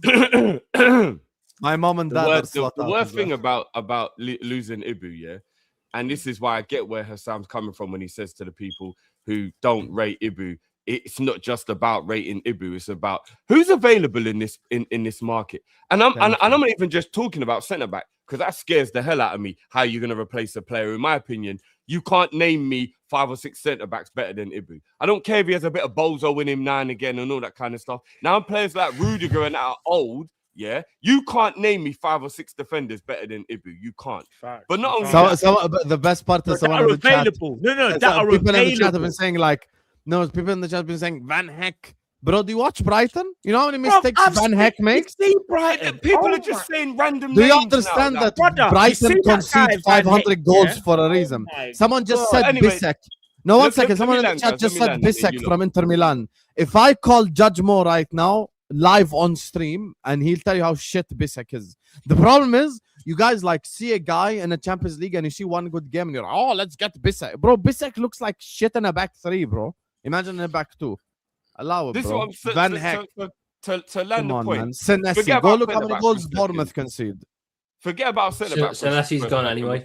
Because Yeah, here we go. Spurs. Sorry, guys. Let's just speak. Go on, just sorry, go on. Let's forget about Sorry, centre back for a minute because that new information has Yeah. jarred the fuck out of us.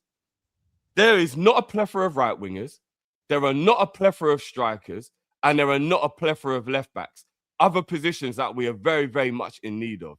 If you deep the situation that we've got right now, where we've got a 17 going on 18-year-old winger who may have to play a lot because the person who is the actual left winger who's not even good enough for it will probably be playing up front a lot because they'll have to cover the position of Ibu, of Isak whenever he's injured. So that means you actually even have to start considering, do we have to buy like a versatile winger that can play both as the backup?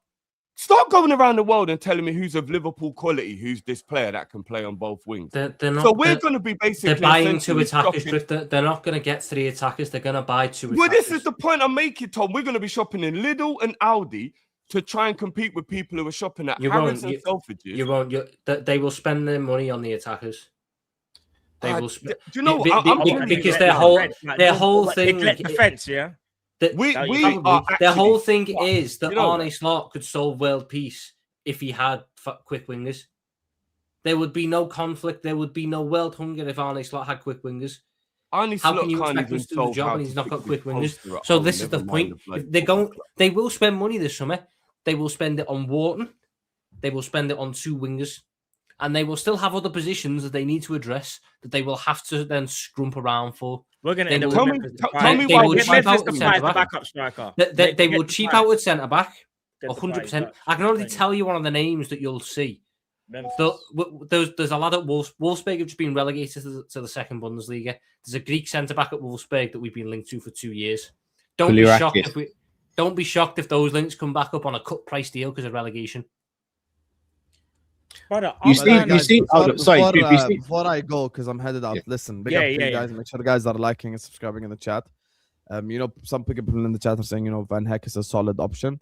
Van Heck also leads the league in errors leading to goal. Yeah, he's not that guy. I promise you, after the stream ends, please go watch every single Brighton goal they've conceded this season, and you look at Van Heck's positioning, look where he's at, and you'd understand why you should never buy centre backs from Brighton ever. Anyway, big up to you guys. Big up, Sam. Liverpool are finished, guys. Enjoy watching another sport. The NBA finals are about to start. Learn another sport for your own mental health. Oh, game 7 of the Spurs Thunders. I know, bro. The Spurs need to do their thing, man. Trust me. Yeah, we're reffed, man. We're reffed, guys. I'm not watching next season. I'm not, man. I can't be you will be. Can I just say one thing, though? I can't be bothered, man. You see, you mentioned about we'll be shopping at Aldi and Lidl. Do they have to be big name players? Yes. Why? Should we hold on? Let me land, Matt. Should we not just be looking for the right profile? Because again, we've been told we wasted money on Isak, we wasted money on Wirtz, wasted money here and there. So why then go and spend big money rather than getting the right profile? If the right profile costs a lot of money, then go for it. But why buy big just for the sake of buying big rather than because we're no longer, you said it yourself, bro. We are no longer a club who are trying to build. It is now meant to be about sustainability. We're losing world-class players like Salah and Alisson. I never said build. I never said build. Tom said it. Maybe it was someone else who said it then. But at the end of the day, we're losing world-class players like Ali and Mo. You don't replace them with like Minter and hope he fulfills his potential. No fucking way. No, I'm sorry. You don't do that. You go and buy Elise and you go, we're Liverpool Football Club, and this is how we roll. Okay, then don't go with like we're past the taking a chance on a youngster and hoping if you want the club to return to the old model, they have to go out and buy £40 million players because that was the old model. But I'm not even saying the club has to return to the old model. And then you have to sell Isak and Wirtz because they're not going to sit here for 4 years and waste their careers. No, I hear that, but I've also been told don't expect us to even look at Elise because it's unrealistic. So my point I'm asking and making is, Sangara costs way less than Wharton, right? Yeah. But again, not the club's vision. In our vision, Sangara's profile would suit us better than a Wharton profile if we're buying one midfielder, right? Yeah. So again, I ask, Wharton would be the bigger name and the more expensive, more glamorous signing, but would it not be better to get a Sangare for half the price? All right, to answer your question, we don't really. All right, for some people, they care about names. If we want to get back to where we need to be, you need to buy the right profile. You know, at Liverpool, there's too many players that's in like the wrong place. Like, and obviously due to injuries, you got Curtis Jones, centre mid, right back. Soboslai attacking mid, number 10, through his Leipzig days and Salzburg days at right back. You've got a McAllister who is a hybrid kind of 10-8 playing as a 6. You've got Gravenberch who made his career in Ajax's academy as an 8 playing a 6. You've got Cody Gakpo, who at the moment, due to injuries, is a left wing forward, not having to play striker, but really and truly, his best position is probably, when you think about when at the Netherlands, when it's how many years ago when he played as a second striker, but now playing centre forward. It's about the right profile. We haven't got the right profile of players in the right positions. Yeah. We've got a right winger or right mid. Sorry, we've got let me just say his name, Frimpong, who's now playing right wing when he should be playing right back in this particular system. There's just players all over right back. He's not we've good got enough to play right Wirtz. back. We've got Wirtz who's a number 10 who's now been asked to do up left wing shifts. Like the whole thing, we got to get the profiling right. But you know what I'm not going to stand for? And this is why I agree with Drift, yeah? I understand names and everything. Profiles are the most important. But you see, when we're talking about Lidl and stuff, I'm going online now and I said, let me type in Liverpool centre back, see what comes up. I'm seeing people on Twitter saying we should go and get Nathan Collins from Brentford. Yeah, you man look good, Sean. All right, that one. That's what our fan base is on. That's what our fan base is on. No, I hear that. That's crazy for me. But all right, but Matt, I'll use another Nathan Collins. No, I hear you, Matt. I hear you. You're right. I hear it. But let's not act like there aren't gems out there you can go and get. They might not be the big name. Yeah, all right. Yan Diamonde is a Harrods signing, in my opinion. How? No. Can I tell you where the club messed up again? Slow drift. 1 second, bro. 1 second. And this is to your point as well. We tried to get a centre back last season. This season, just gone. His name is Mark Guehi. And albeit, I know people are upset with Guehi because he made a mistake and it led City losing the league, whatever. But all in all, you can arguably say Guehi was definitely a success at Manchester City. And him and Semenyo are the reasons why they were in the title race in the first place, because they were well out of it, right? We had another defender that we could have got. And it maybe wouldn't have felt as bad. Even though I don't rate Guehi as high as others, maybe if we got a Guehi, losing to Konate wouldn't be so bad because Guehi would have settled in. We would have gone, do you know, Guehi's all right. You know, there's a few things he needs to work on, but he's all right. Maybe in the air it could be better. But all right, we've lost Konate, but Guehi's still here. We've still got an experienced centre-back. Nah, we won't do that. We'll just let him go to the rivals. No, I hear you. All right. But that's another prime example. Guehi wouldn't have cost a lot of money, and we a lot of people wanted him. Shirky at City. Shirky was what, 30 odd million? Anyone sitting there now saying that Shirky wouldn't have been a good signing? No one says Shirky wouldn't be a good signing. No one said. But that's my point, no, Matt. So yeah, I get it's glamorous. I'd be the first to sit here and be shameless and be like, I want Kvaratskhelia for the left and I want Elise for the right. I've been saying this for time, and every time I say it, I've been met with stop being unrealistic. You're being silly. So now I am being realistic. I can't then be crashed out on, because if we're sitting there saying we can't get an Elise, we can't get a Craver, then who do we get then? Because no one wants to spend that's the problem, Cal. No, that's what I'm saying. Someone was crashing out on you because they thought you were being what you're saying was stupid. But Drift, this is my point. Because they know we won't do it. You don't want Diamonde for the price. I'm with you on that, Drift. Yeah, but that's because I know that my club will make that the only big signing. If I knew we'd go and buy another one, then I wouldn't be as bothered. But we can't say that, Drift, because they did it one summer out of 20. How long have they been here? Yeah, but we can only go based on what's just happened, bro. We can only go based on what's just happened. But we're getting worse. So I think it's more realistic to think they won't go back to that. They've been put off by Sal having a bad season, giving them all that money. So I think now they're reluctant to give out big contracts. I think that's why they are letting people go who want big money or are on big money. And you know, another thing as well, we've watched Wirtz and Isak not work. What makes you think they're going to go and spend more money? Like, if those two you haven't watched them not work because they've not been on the pitch. I was gonna say, yeah. No, but that's still considered not working until they not. actually watch Isak have a 25-goal season and Wirtz have a 15 to 20 assist season. They're not going to deem it. Drift. If you see a car on the side of the road, guys, remember they're numbers, guys. Remember. No, but you can't say they've not worked because they haven't played together. If I see a car on the side of the road that's not driving, I'm not going to say it doesn't work. But are you going to go and buy another Ferrari if the Ferrari you bought has engine troubles? You're going to think to yourself, Ferraris might have issues. I'm not buying another Ferrari, not yet anyway. No, because so until that proves himself, no. Because the other times I've bought Ferraris, they've been great. No, but how many times have we bought a Ferrari, Tom? We had a summer where we broke the transfer record for a position twice. And both and that was under a better manager 7 years ago. Yes, but we're not changing the goalpost now who the managers are not. We're talking about the fact of the matter is, when it comes down to it, Liverpool Football Club will spend money on who they believe the right players are. Now, whether the right players end up having the impact they want, they still will spend the money on who they believe is the right player. If your idea was correct, if we won the not 100 plus, that's a different spend. But Drift. The world of football has changed. The amount of money in football now is mental.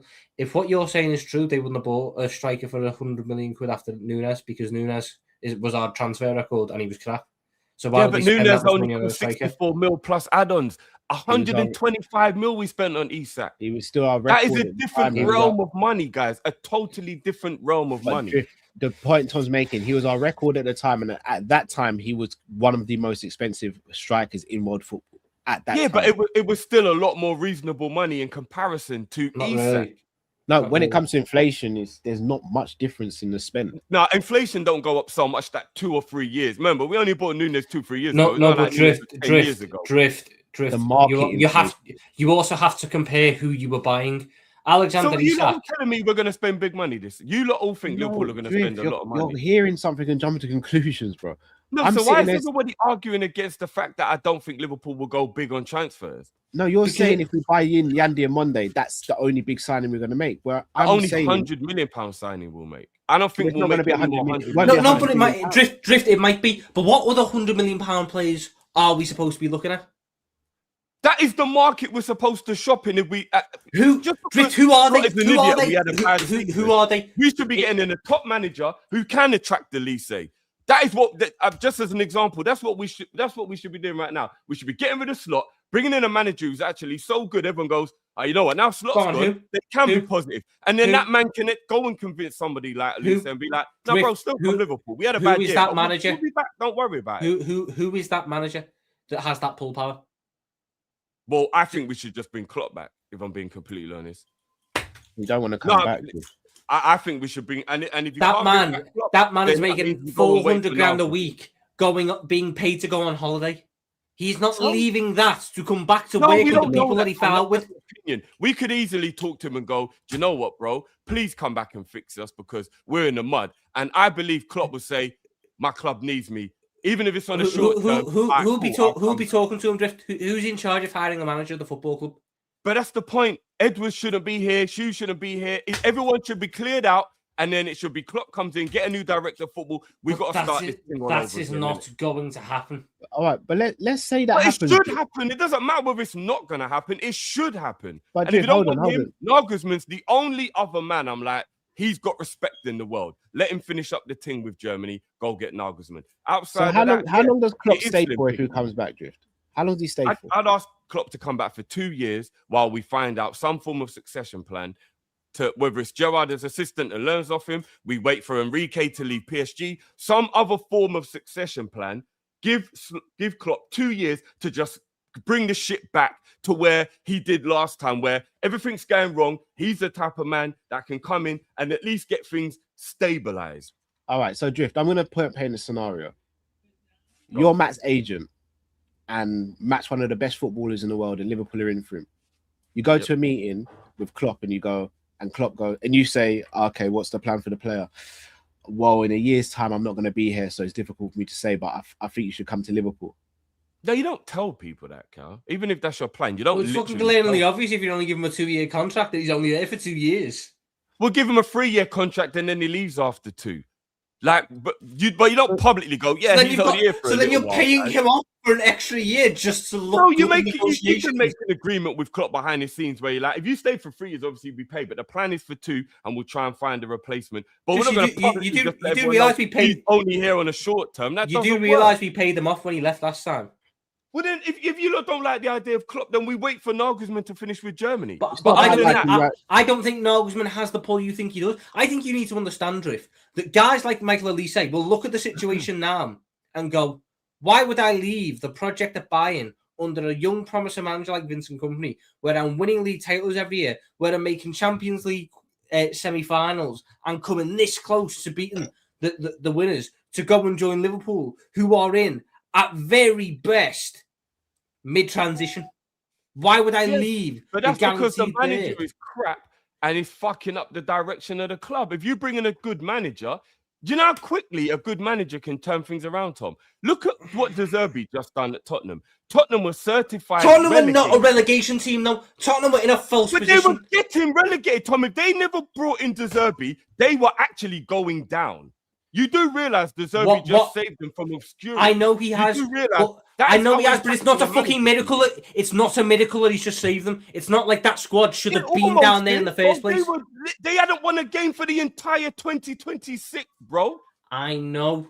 And he just won 3 games out of the last 5 and saved them. He literally just showed what a manager's difference can make. And now it looks like Tottenham are getting people like Sanasi to commit over teams like Liverpool while he's a free agent, because they believe De Zerbi's a good manager and they might now go in the right direction. Nobody told me that a change of manager doesn't automatically give a fresh impetus and a positive. No one is saying that, Drift. I am not saying that. I'm not saying that. My point is, you're sitting there going, Yandy Amande might be the only £100 million signing we make. I sit there and go, yeah, because there aren't any other £100 million plus players that I think want to join. But that doesn't mean that the rest of the guys are bummed. Adam Morton won't cost us £100 million. You're going to struggle to find a better midfielder for what we need, in my opinion, Adam Morton. Bradley Barcola won't cost £100 million. You're going to struggle to find a better winger. So if by your thing, we only get £100 million player, but I'm getting the other guys who are 60 to 70 million quid on top of that, then at least you're doing that right there. If your thing is you're going to get £100 million player and then the rest are 30 million, then yes, we're going to have a bit of a problem. And that's what I think we're going to do. I don't think we're going to get 100 mil. I don't see that. I don't see that being the case, though. We're going to do that. I don't see that being the case. As much as I'll sit there, that, somebody will leave. Somebody we don't want to leave will leave. Like Jones, or there'll be a player we'll be like, why on earth is this guy going? Because we'll be funding it. If you lot think I'm wrong, then that's fine. But I'm looking at this situation where we'll make one impactful signing, and that'll be the Mo replacement. And maybe it will be Diamande for some extortionate amount of money, like 100 million euros. And then the others are going to be 30, 40 more signings again, hoping they come good, rather than it being more of a guarantee they'll become good because they're league-proven top players. I don't think this whole we're going to buy Wharton stuff, even if we do get Wharton, playing him next to Gravenberch isn't going to work. So I'm not even excited about the idea. But Wharton's probably going to cost about 70, 80 mil. I don't see a world where we go and buy Wharton for 70, 80 mil. I actually don't think we'll get Wharton now. Not that they've qualified. I don't know. You see the way he performed in the final. His money's going up and up and up. His value's going up. I don't see a world where Liverpool go spend 100 million on Monday and then 80 mil on Wharton. I don't see that world. No, Wharton shouldn't cost that. However, I will say this: the only reason that Wharton may leave, and I say may, is only because he didn't get into the World Cup squad, and he's probably thinking, no matter what I've just done with Palace, I still can't get it. Like, he's just missed out on the World Cup, and he should have went, really. And he just had an amazing season and won a trophy. So that's the only thing that might push him and go, do you know what? I mean, if I want to be in that next World Cup, I'm going to have to play for a bigger team. He made an agreement with Palace to go in January. So Wharton's got ambitions, isn't it? Whatever you say about gentleman agreements, you can say, but the fact of the matter is, he made an agreement with Palace that he'd probably leave in the summer. So the idea that This is allowed to, yeah, they've got Europa League football. This is allowed who should be playing week in, week out in the Champions League. It's a different kettle of fish. Whether you think we'll make multiple big signings or not. We've been around, Tom. Yeah, We've been German's around. agreement don't mean nothing. It don't bro. mean nothing, bro. But I'm just saying there was an No, agreement fair, made. because Walton kind of knows he needs to kind of lead. Again, that's why I kind of mentioned the whole like the World Cup thing. I think Walton respects Palace and rightly so, and he's had an amazing season there, won a trophy, European trophy. I just think for his ambitions, he's probably going to want to move to a bigger club like Liverpool, because at least then he probably thinking, if I play at that same level, even better, the next, Euros, then World Cup, he will feel like he has a way better chance.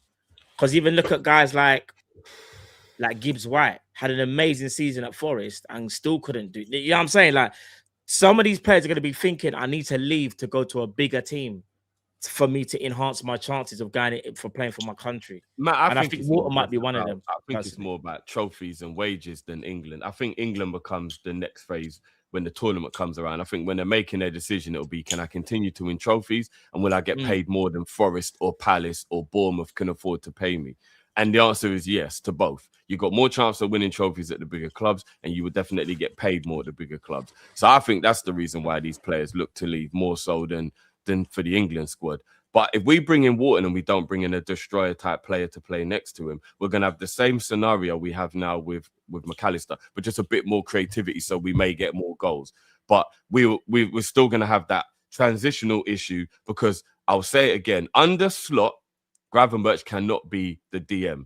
It doesn't work trying to play the way Slot wants to play. So if you replace McAllister with Wharton, you just get a bit more creativity going forward, but you get the same issue defensively. So we need to buy 2 midfielders. And if we do that, then that means that it's more players who can't be bought in other positions. Because I'm not going to lie, you lot may disagree with me on this, but I've never ever seen a team buy 9 or 10 players in one window. I've seen 6 or 7. I've never seen 9 or 10. And if we buy 2 midfielders, consider we need a left back.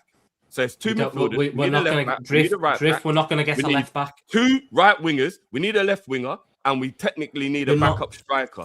We ain't going to buy. You're not getting all them. You're not getting all. You have to. You're going to have to. That's the point I'm making. No, because that is too much, arguably. No, that's the point I'm making, Tom. So I'm saying if you buy 2 midfielders, you're actually fucking another position as well, because we need these positions. But we're not going to bring in. You know what, Drift? No, and this pains me to say it, because we've been doing this for multiple years now. You all know how I feel. Kostas Tsimikas is perfectly fine as a backup left back for the year. He's perfectly fine as a backup left back for the year. I haven't seen him for a year, and Roma didn't even want to keep him, so I haven't got. If you want 9 or 10 Kostas players, Tsimikas is perfectly fine for the backup left back for the year. Speak for yourself, Tom. But if you wanted 9 or 10 players, Drift, for this summer, you was the one that was going on about change and about too much change. No, that's what we need. That's what we need in terms of, because they've emptied out the squad, man. I know it's stupid to do this much, but what I'm saying is letting Robbo and Mamardashvili and Jones and I don't Salah, think Mamardashvili leaves, by the way. I don't think he leaves, personally. Letting all these players go, Matt, means you've opened up, because remember, when we're having these conversations, Mo ain't leaving, Ibu ain't leaving, Mamardashvili ain't leaving, Robbo ain't leaving. But if Robbo, no, but I'm saying right now, how many players would you? No, because you got to be realistic. I think Liverpool, if they're obviously we know Salah's. I don't think we get a right back. We don't get. Sorry, we know Salah's left. Sorry, Robbo has left. Konate is leaving. Jones potentially could leave, and McAllister potentially could leave. So those are the 2 potential, but 3 have left, and I'm including Ibu in that. So Ibu, Salah, and Robbo. Yeah. So straight away, you've just added 2 or 3 positions on. So how many players do you think Liverpool? If I'm bringing a centre back, we won't bring in a left back, because the most will buy is Tsimikas and 5 players. Diamond. All right, I reckon Liverpool bring in about 5 or 6 players max. I think we'll buy 1 winger. I think we'll buy max. 1 defender. I don't know which position it'll be. Maybe Gertrude to just cover multiple positions. I think we'll buy 1 midfielder. I think we'll get a backup goalkeeper, because I do think Mamardashvili's had enough, and I think Mamardashvili's going. And maybe if we're lucky, there'll just be a random player thrown and we'll be like, oh, what the hell's that all about? Don't know where that came from. We ain't buying 2 wingers. We'll buy a Mo replacement, and then we'll use some kind of fring pong, crazy, whatever that is. It's just, we're fucked.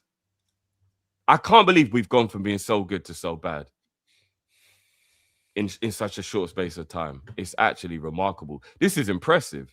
It's actually impressive to destroy a team this quickly. Is actually impressive. You know, you've actually got to rate it. It's actually on a sabotage level. This is the type of stuff that I would do if I was in charge at Man U or Arsenal or Chelsea. What they're doing to Liverpool is the type of thing I would do if I went there. I would deliberately rip everything apart and fuck the foundations of the team. Madness. It's actually madness. Bringing about 5 players. Help these supers. Shout out to you. Ice says the club is in a shambles. Honestly, thank you, FSG.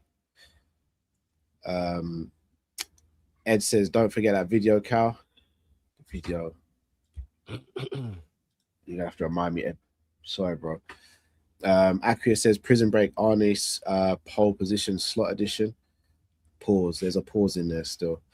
I don't know about Prison Break. I said the club moving like Mia Khalifa, honestly. And you have fans that's basically singing the so long farewell part of the Sound of Music to Ibu leaving for F's sake. Akira goes on to say surviving Arne season 2. That's a pause. I'm not even going to read that one. That's crazy, Akira. Trent says, not going to lie, all these men can bounce if they ain't committed or willing to stay for the new project. Clean house, PS Dom, sloppy sly, pack your bags, you're gone. I mean, I disagree with that, but fair enough. We need him for right wing or right back. Can't sell Dom. Summerside will be leaving in 2 years. Get ready for it. He's looking at Ibu thinking, Summerside will you be don't doing want to that right pay. wing, you know? All right, cool, safe. I'm gone. Deco says, Daddy, look at the cool Spanish manager with the same name as mine. I like Chelsea and I'll support it. Buy me a shirt with Cal follow the rules. There wouldn't be rules to that. My daughter wouldn't say that. Akria said, dancing with the frauds, shoe, shine, slot. Yeah, Akria's not happy, boy. Abstract says, Liverpool fans need to accept it. Under FSG, we're built to compete for top 4 every year, not dominate. Finance first, trophies when circumstances align. Time will tell on that. Klopp won us 2 league titles in spite of the ownership, not because of the ownership. So you're now taking away the league title from Slot? 100%.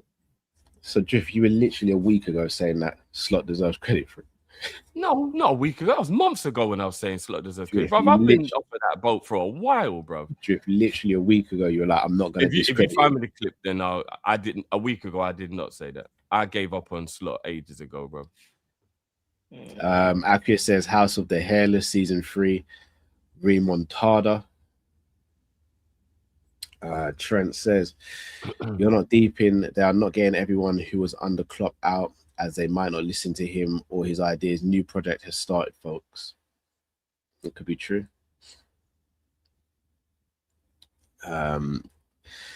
Klopp King says, don't know why the head loss is simple. There is zero ball progression in the back line. I always thought he was gone. We did speak about that, to be fair. Decode says BBD injured after playing so much and World Cup next season. I don't want to put it in the atmosphere, but this notion that BBD is just going to be this all-conquering, all-powerful centre-back next season, I think is very far-fetched. Klopp King says the PSI is changing, is more about wages, not fees. Trent said, you don't know that our wage bill is super high in world football and no Gakpo and Grab are heavily incentive based. We have to do it, not a slot issue. I just highlighted this. So why did our manager say we need to sell to buy, Cal? I just want to make this clear. Every single club has to sell to buy. Like, otherwise you just stockpile players. You have to make space in the squad. If we want to bring in certain players have to leave. It's just, you have to sell to buy. It's part of football. You can't just stockpile players, because then you have players in the team like Chelsea who are sitting there playing with the reserves and then you get nothing for them. Ambient says we're a Dutch national team coached by staff from a very small Eredivisie team. How the F did we get to this point? by everything you just said, bro. That Mr. Holland don't Sinclair. even have a good team, and we're buying all Dutch players. Make it make sense. But we're not buying all Dutch players. No, I'm saying if we get all the players we've been linked with, then we'll have like 5 or 6 Dutch players in our first 11. We've been linked to about 30 players, Drew. Yeah, but Gertruda and what's his name from Inter Milan are like really, really strong. It's not like a little minor thing. Dumfries, it's like really like. So we're gonna end up with about 4 or 5 actual first 11 Dutch players if that goes to plan. That's insane. Mr. Sinclair says, I pray Konate joins PSG. Babysat Trent. This season, no harmony. Had Bradley, Jeremy, Jones, Dom, Gomez, Weerbix midfield, Gakpo, 280, Slop scapegoat, Gravenberch made no difference. It's a toxic workplace. Agree with that. Trent goes on to say, Cal making a logical argument. In your opinion, others will say others have made better arguments as well. Big Les says, big up you, man. I'm not going to say that word. Summer loading, stay strong. Cali Man says, I should have enjoyed the title and the parade more. I hear it. I think that about everything from the past. Ice says, Drift, I'm not familiar with what Slop said about Jota. What did he say? Rumors. It's not about what he said.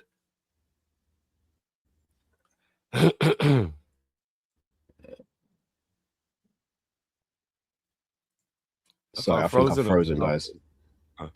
I thought it was I think it's you. Did you? Oh, I'm back now. You back? Final edit says it would be cheaper to sack Slot than back him. I agree with that. Right 100%. Shotgun says, let's be honest, we are effed. Agreed. Sarim says, no Muslim players at LFC. Reform Calpers, don't do that. That's crazy. Arjun says, big up Kopish, much love. Really upsetting that it's the truth, though, you know. I feel like I'm the only slot-in fan left. Regarding Ibru, I feel out of his 5 seasons here, he's given us 1 season of consistency. We can upgrade easily, quite easily, to be honest. If you can, Arjun, can you throw some names in the chat of who you think? I'm not gonna lie, Arjun, I need you to explain 2 I need things. to hear some names. How it's easy to replace him, and just why let I don't want to see names like Nathan Collins either. We have to listen to what let's see what Arjun. No, that's what I'm saying. I'm asking, how is it easy, and why the hell are you still slotting? Ed said, no, my curiosity's got the better. No disrespect, brother, but it sounds like you like pain, fam. I can't even lie. Ed said, here's a shout. Maybe slots Gravenberch at centre back. Jesus Christ. Right. Imagine grab a centre back, Soboslai right wing. No, Soboslai right back, Frimpong at right wing. Are we the puzzle club? Can one of you just take over Super Chat for a name to? Yeah. The puzzle club. That sounds like Liverpool. Square pegs in round holes. Right, shotgun. FSG don't love Liverpool, love LFC. I miss Klopp. He held us down.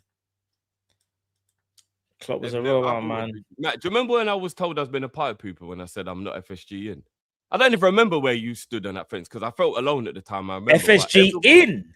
Yeah, everyone said, "Oh, Jeff, how can you not be FSG in, man? You're being a party pooper." No. I said, I'm cool with the window, but I need to see more. And they're like, "Oh, so you're not FSG?" And I said, "No, I just said I need to see more." I said, "One window ain't gonna fool me." I can't remember where you were, but I remember feeling quite. One window was never fooling me. Everyone just forgave FSG for all the bullshit just because they did that window. And I was like, nah, I'm happy with the window, of course. But I ain't just going to just allow them after one. One window was straight away. I was like, nah, what, just one? No way is one window going to give me you can't do that. Amnesia. You're mad, bro. I remember a whole heap of stupidness this club's done and continue to do. And I don't even want to be right. But I told everyone to be very, very vigilant about all this power that Hughes and Edwards and all these people are going to have. Yeah, no, fair. And look what this power is now doing.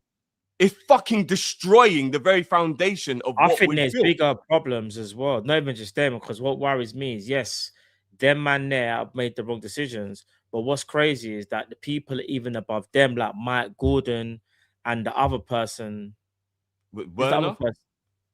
No. Well, remember, But Werner is basically, actually the one who Mike Gordon and flipping. Who's the other one? Billy Hogan. Oh, Hogan. No, but Them man remember, are watching these man then make decisions and thinking that it's calm. So, because like, there's I an know we like to have a go at Henry, yeah, because he's obviously the face of FSG.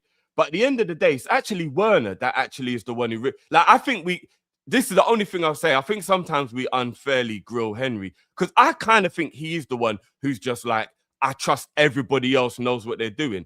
Werner's actually the one, who's like got the power like Henry, but more is on the ground and like comes to England more. Like, well, it's actually Mike Gordon. All right, so Werner. No, but remember, Gordon works under Werner, though. Remember, Gordon was under Werner. Yeah, he does. Because remember, all right, so Werner is the president, yeah, but JW Henry is the owner. But then underneath that, you've got But remember, Werner has power. Mike Gordon and Billy Hogan, but they're lower than what you they're lower than Werner. Werner's almost Henry level. But they're the ones that kind of like more come over to the UK and do more of the day-to-day, or supposedly. I think Werner's always here. I think Werner's here a lot. Like I actually think he's always here. I think it's more Mike Gordon and I'm sure I saw Werner have his name, one man, time, and he said he's always here. And Billy Hogan, sorry, them man. It's Mike Gordon, Drift. Mike Gordon and Billy Hogan. No, what I'm saying is Werner's somebody who's got power and ownership, but he's involved more. Like I don't really think Henry gets involved at all, if I'm being honest. I think he's just the face, and it's easy to just have a go at him. But Werner, from what I'm remember in the interview, Werner's the one who more comes back to England all the time and is like way more hands-on with what goes on. So that's not Mike Gordon, Drift, because Mike Gordon is the one that kind of flies between I mean out of the ownership. Because remember, Henry and Werner have very similar. I think Henry's got more stake in the ownership. But yeah, Henry is higher. Yeah, because Henry is the owner, but Werner is the president. I think I've got that right. I think he's got ownership in it. I'm sure Werner has ownership. Am I wrong, chat? But yeah, as far as I know, when the man come over to the UK, it's Hogan and the other brother's name. Big up Ben. Probably cheaper to pay Konate's wages once than get a replacement as good as him, which we need. I agree. Oh my God, Matt, we're actually both wrong. Werner actually has just as much power as Henry. They're co-owners. So they're co-owners. Yeah, like I thought Henry was a little bit above. They're actually co-owners. So what I'm saying is, I could be wrong here. JW and my man don't really get involved in day-to-day drift. It's Mike Gordon and Billy Hogan. They're like not day-to-day, Matt. But Werner comes to England more. So I think Henry's just always in America, and maybe if we win, he'll come over. But I heard that Werner comes back quite regular. Like he's a lot more hands-on with what's going on at the club. Do you get what I mean? Like he won't just be in America for 6 months and he don't do nothing. His name is never attached to anything, really. But that's what I'm saying. So why isn't he doing more? If he does come back to England more, why isn't he a bit more like, guys, what's going on here? Like, what is all this? What it is maybe he's got to start holding more smoke, Matt. We give Henry all the smoke. Why don't we got to start giving Werner some smoke? No, but what I'm saying is, I kind of agree with what you're saying in terms of remember, Tom Werner is younger than Henry. He's gonna be about a little bit more, but that they're not day-to-day men. They've hired Gordon and Mike. I forgot their fucking names. They've hired Mike Gordon and who's the other name again? Right, but they're the same age. He's not even younger than. He's not even younger than Henry. Henry looks way older. I'm not gonna lie. They're both 76, bro. They're the same. Hogan and Gordon are the two. Hogan and Gordon are the two ones that they will fly from Boston to the UK bare times, bruv. How about this? Mike Gordon was the one that brokered the deal for Van Dijk because everyone else messed it up. Mike Gordon took it personally and sorted that deal personally, not Billy Hogan. Didn't he do the Caicedo bid as well? That was Billy Hogan. Oh, was that Hogan? Yeah. That was Billy Hogan. So that's what I'm saying. Them two there are like, they're the ones. I would be more annoyed at them than Werner. I get what you're saying. Yeah.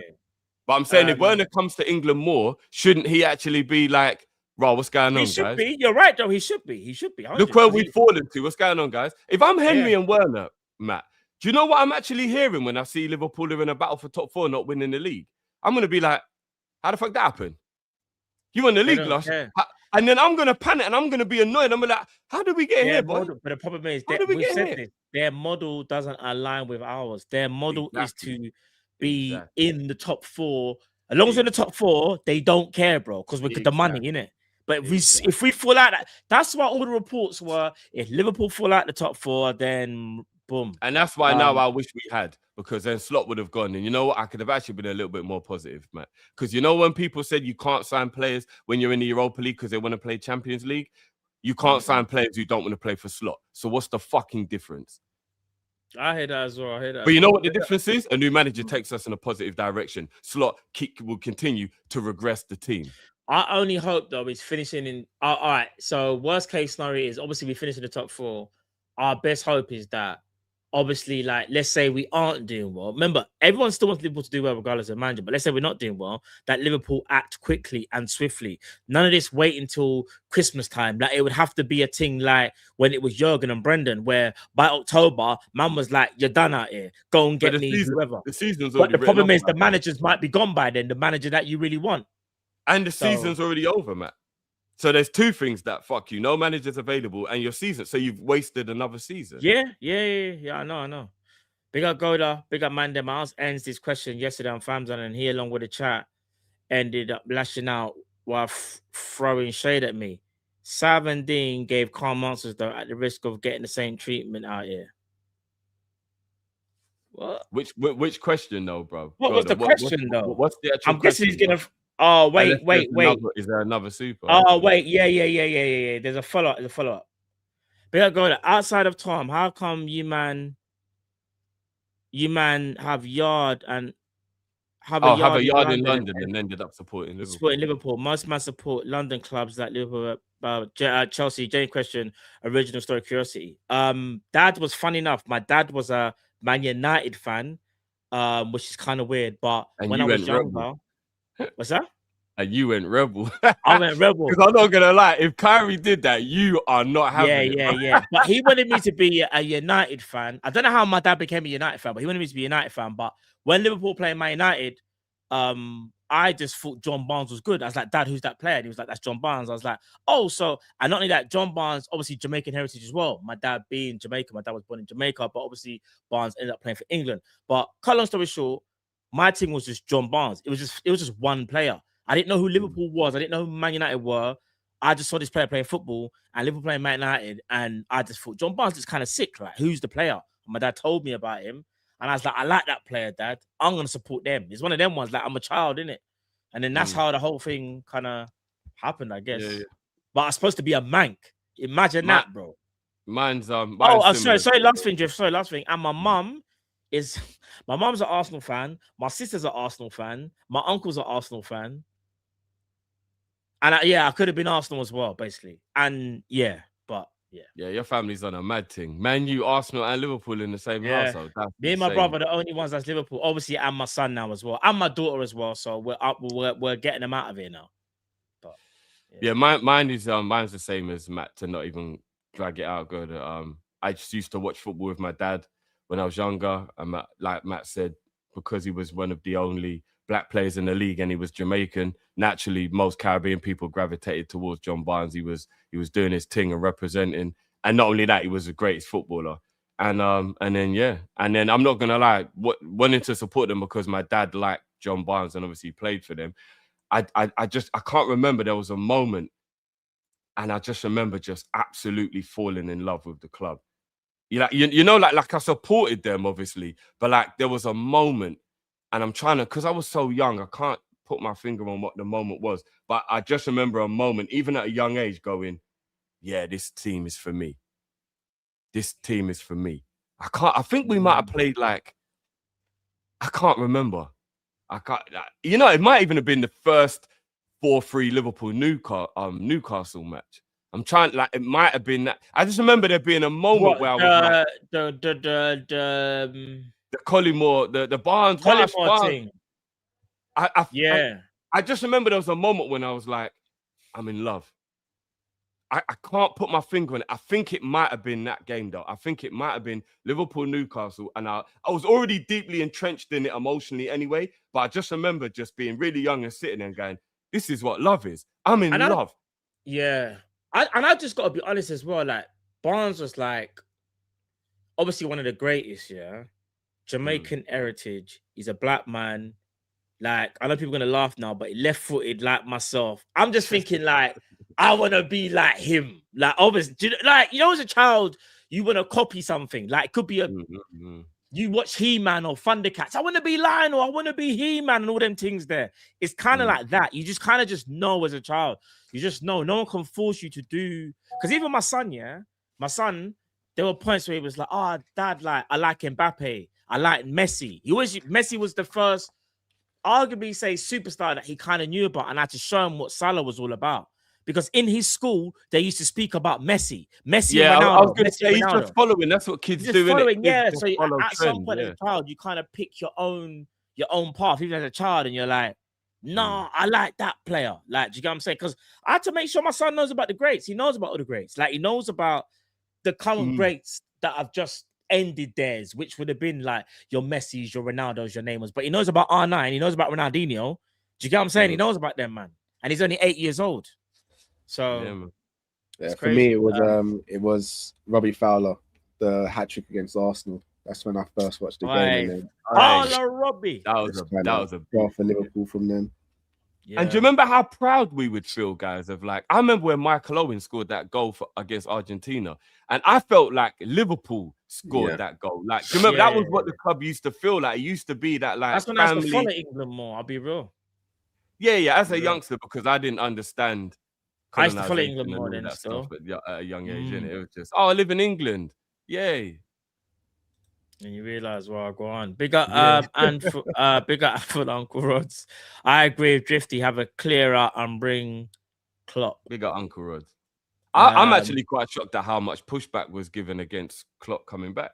No, it wasn't pushback. I think the fans are. It's not gonna happen. More the realism. They're more like what you're saying isn't wrong. It's more like they just don't think it's gonna happen. So why are we talking about it? It won't happen.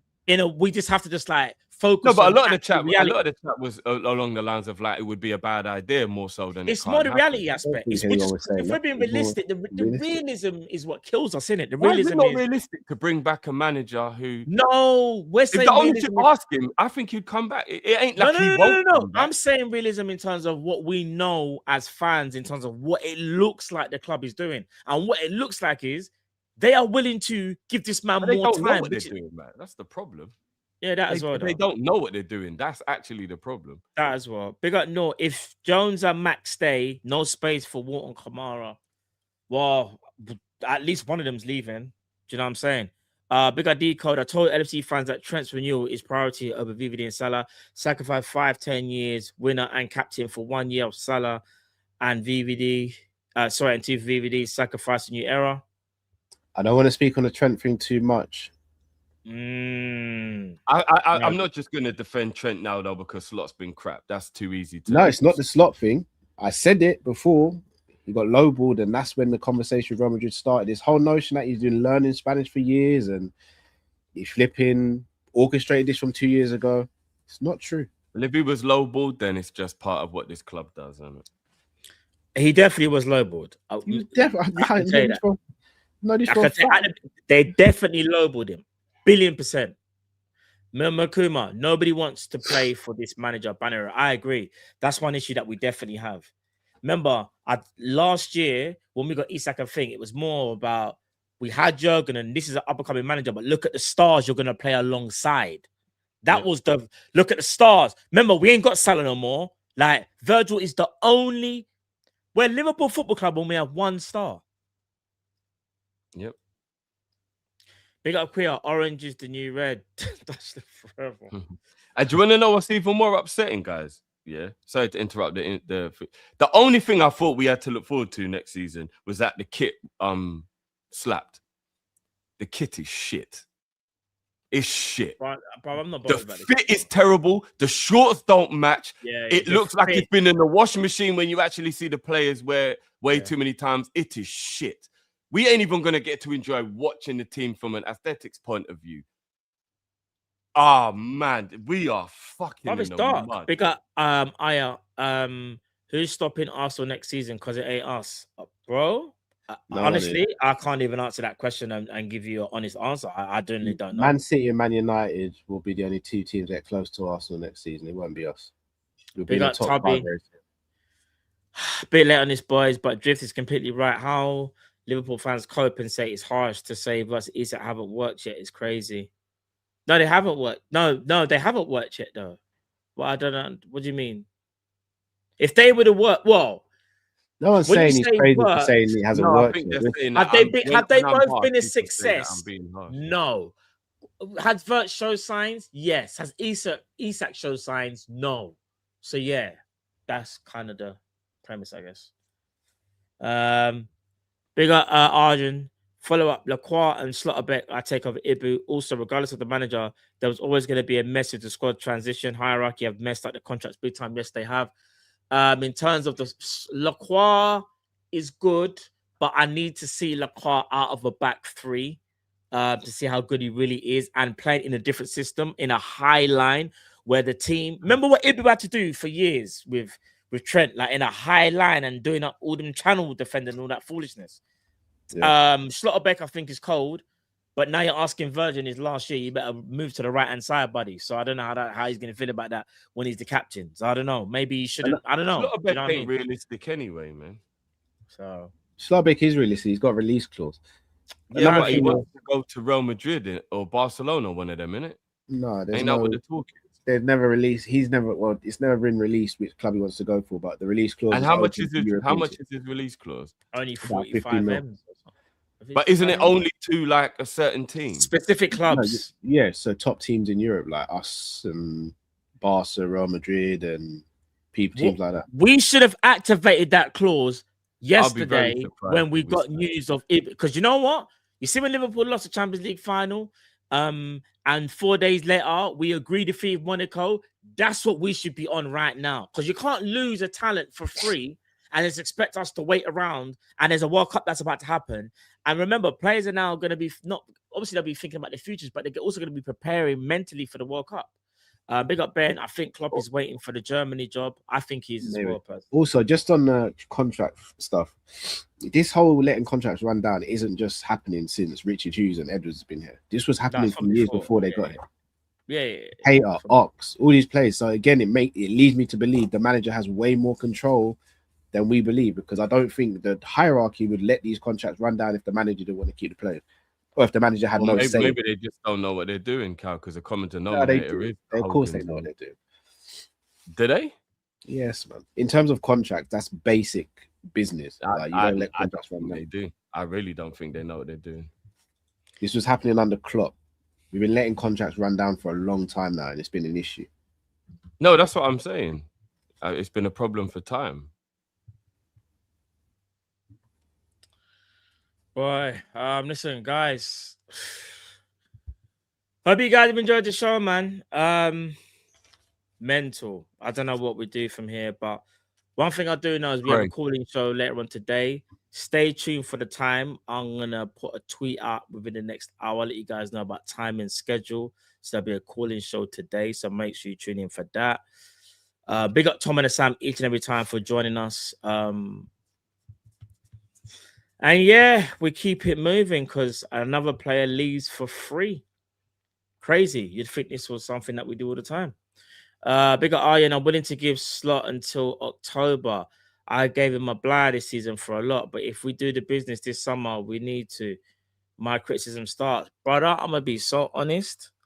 Giving that man until October, it's like... Anyway, all right, that's your opinion. Yeah, I hear you. That's your thing. I hear it. I'm not. It's like watching a toddler walk around the house with a gun, bro.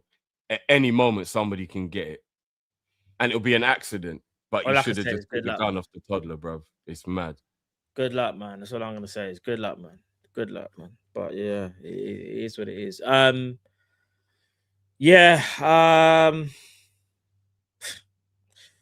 You guys got anything coming up on your channels? Anything like that? Any other stuff going on in the world? I could just spontaneously combust into a rage and go live or do a video at any time. I don't know.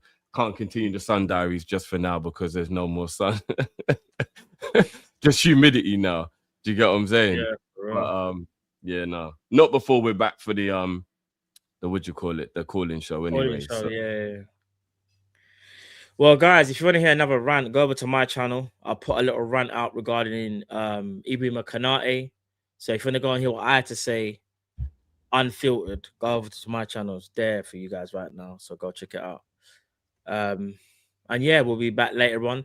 Keep an eye on the tweets as well for the timing of the calling show. I'm gonna put a tweet, like I said, within the hour on the Kop-ish Twitter. So make sure you look for that announcement. And yeah, we keep it moving, we keep it pushing. But people, I hope you guys have enjoyed the show. Big up Tom and Sam each and every time for the Kopish Kollab.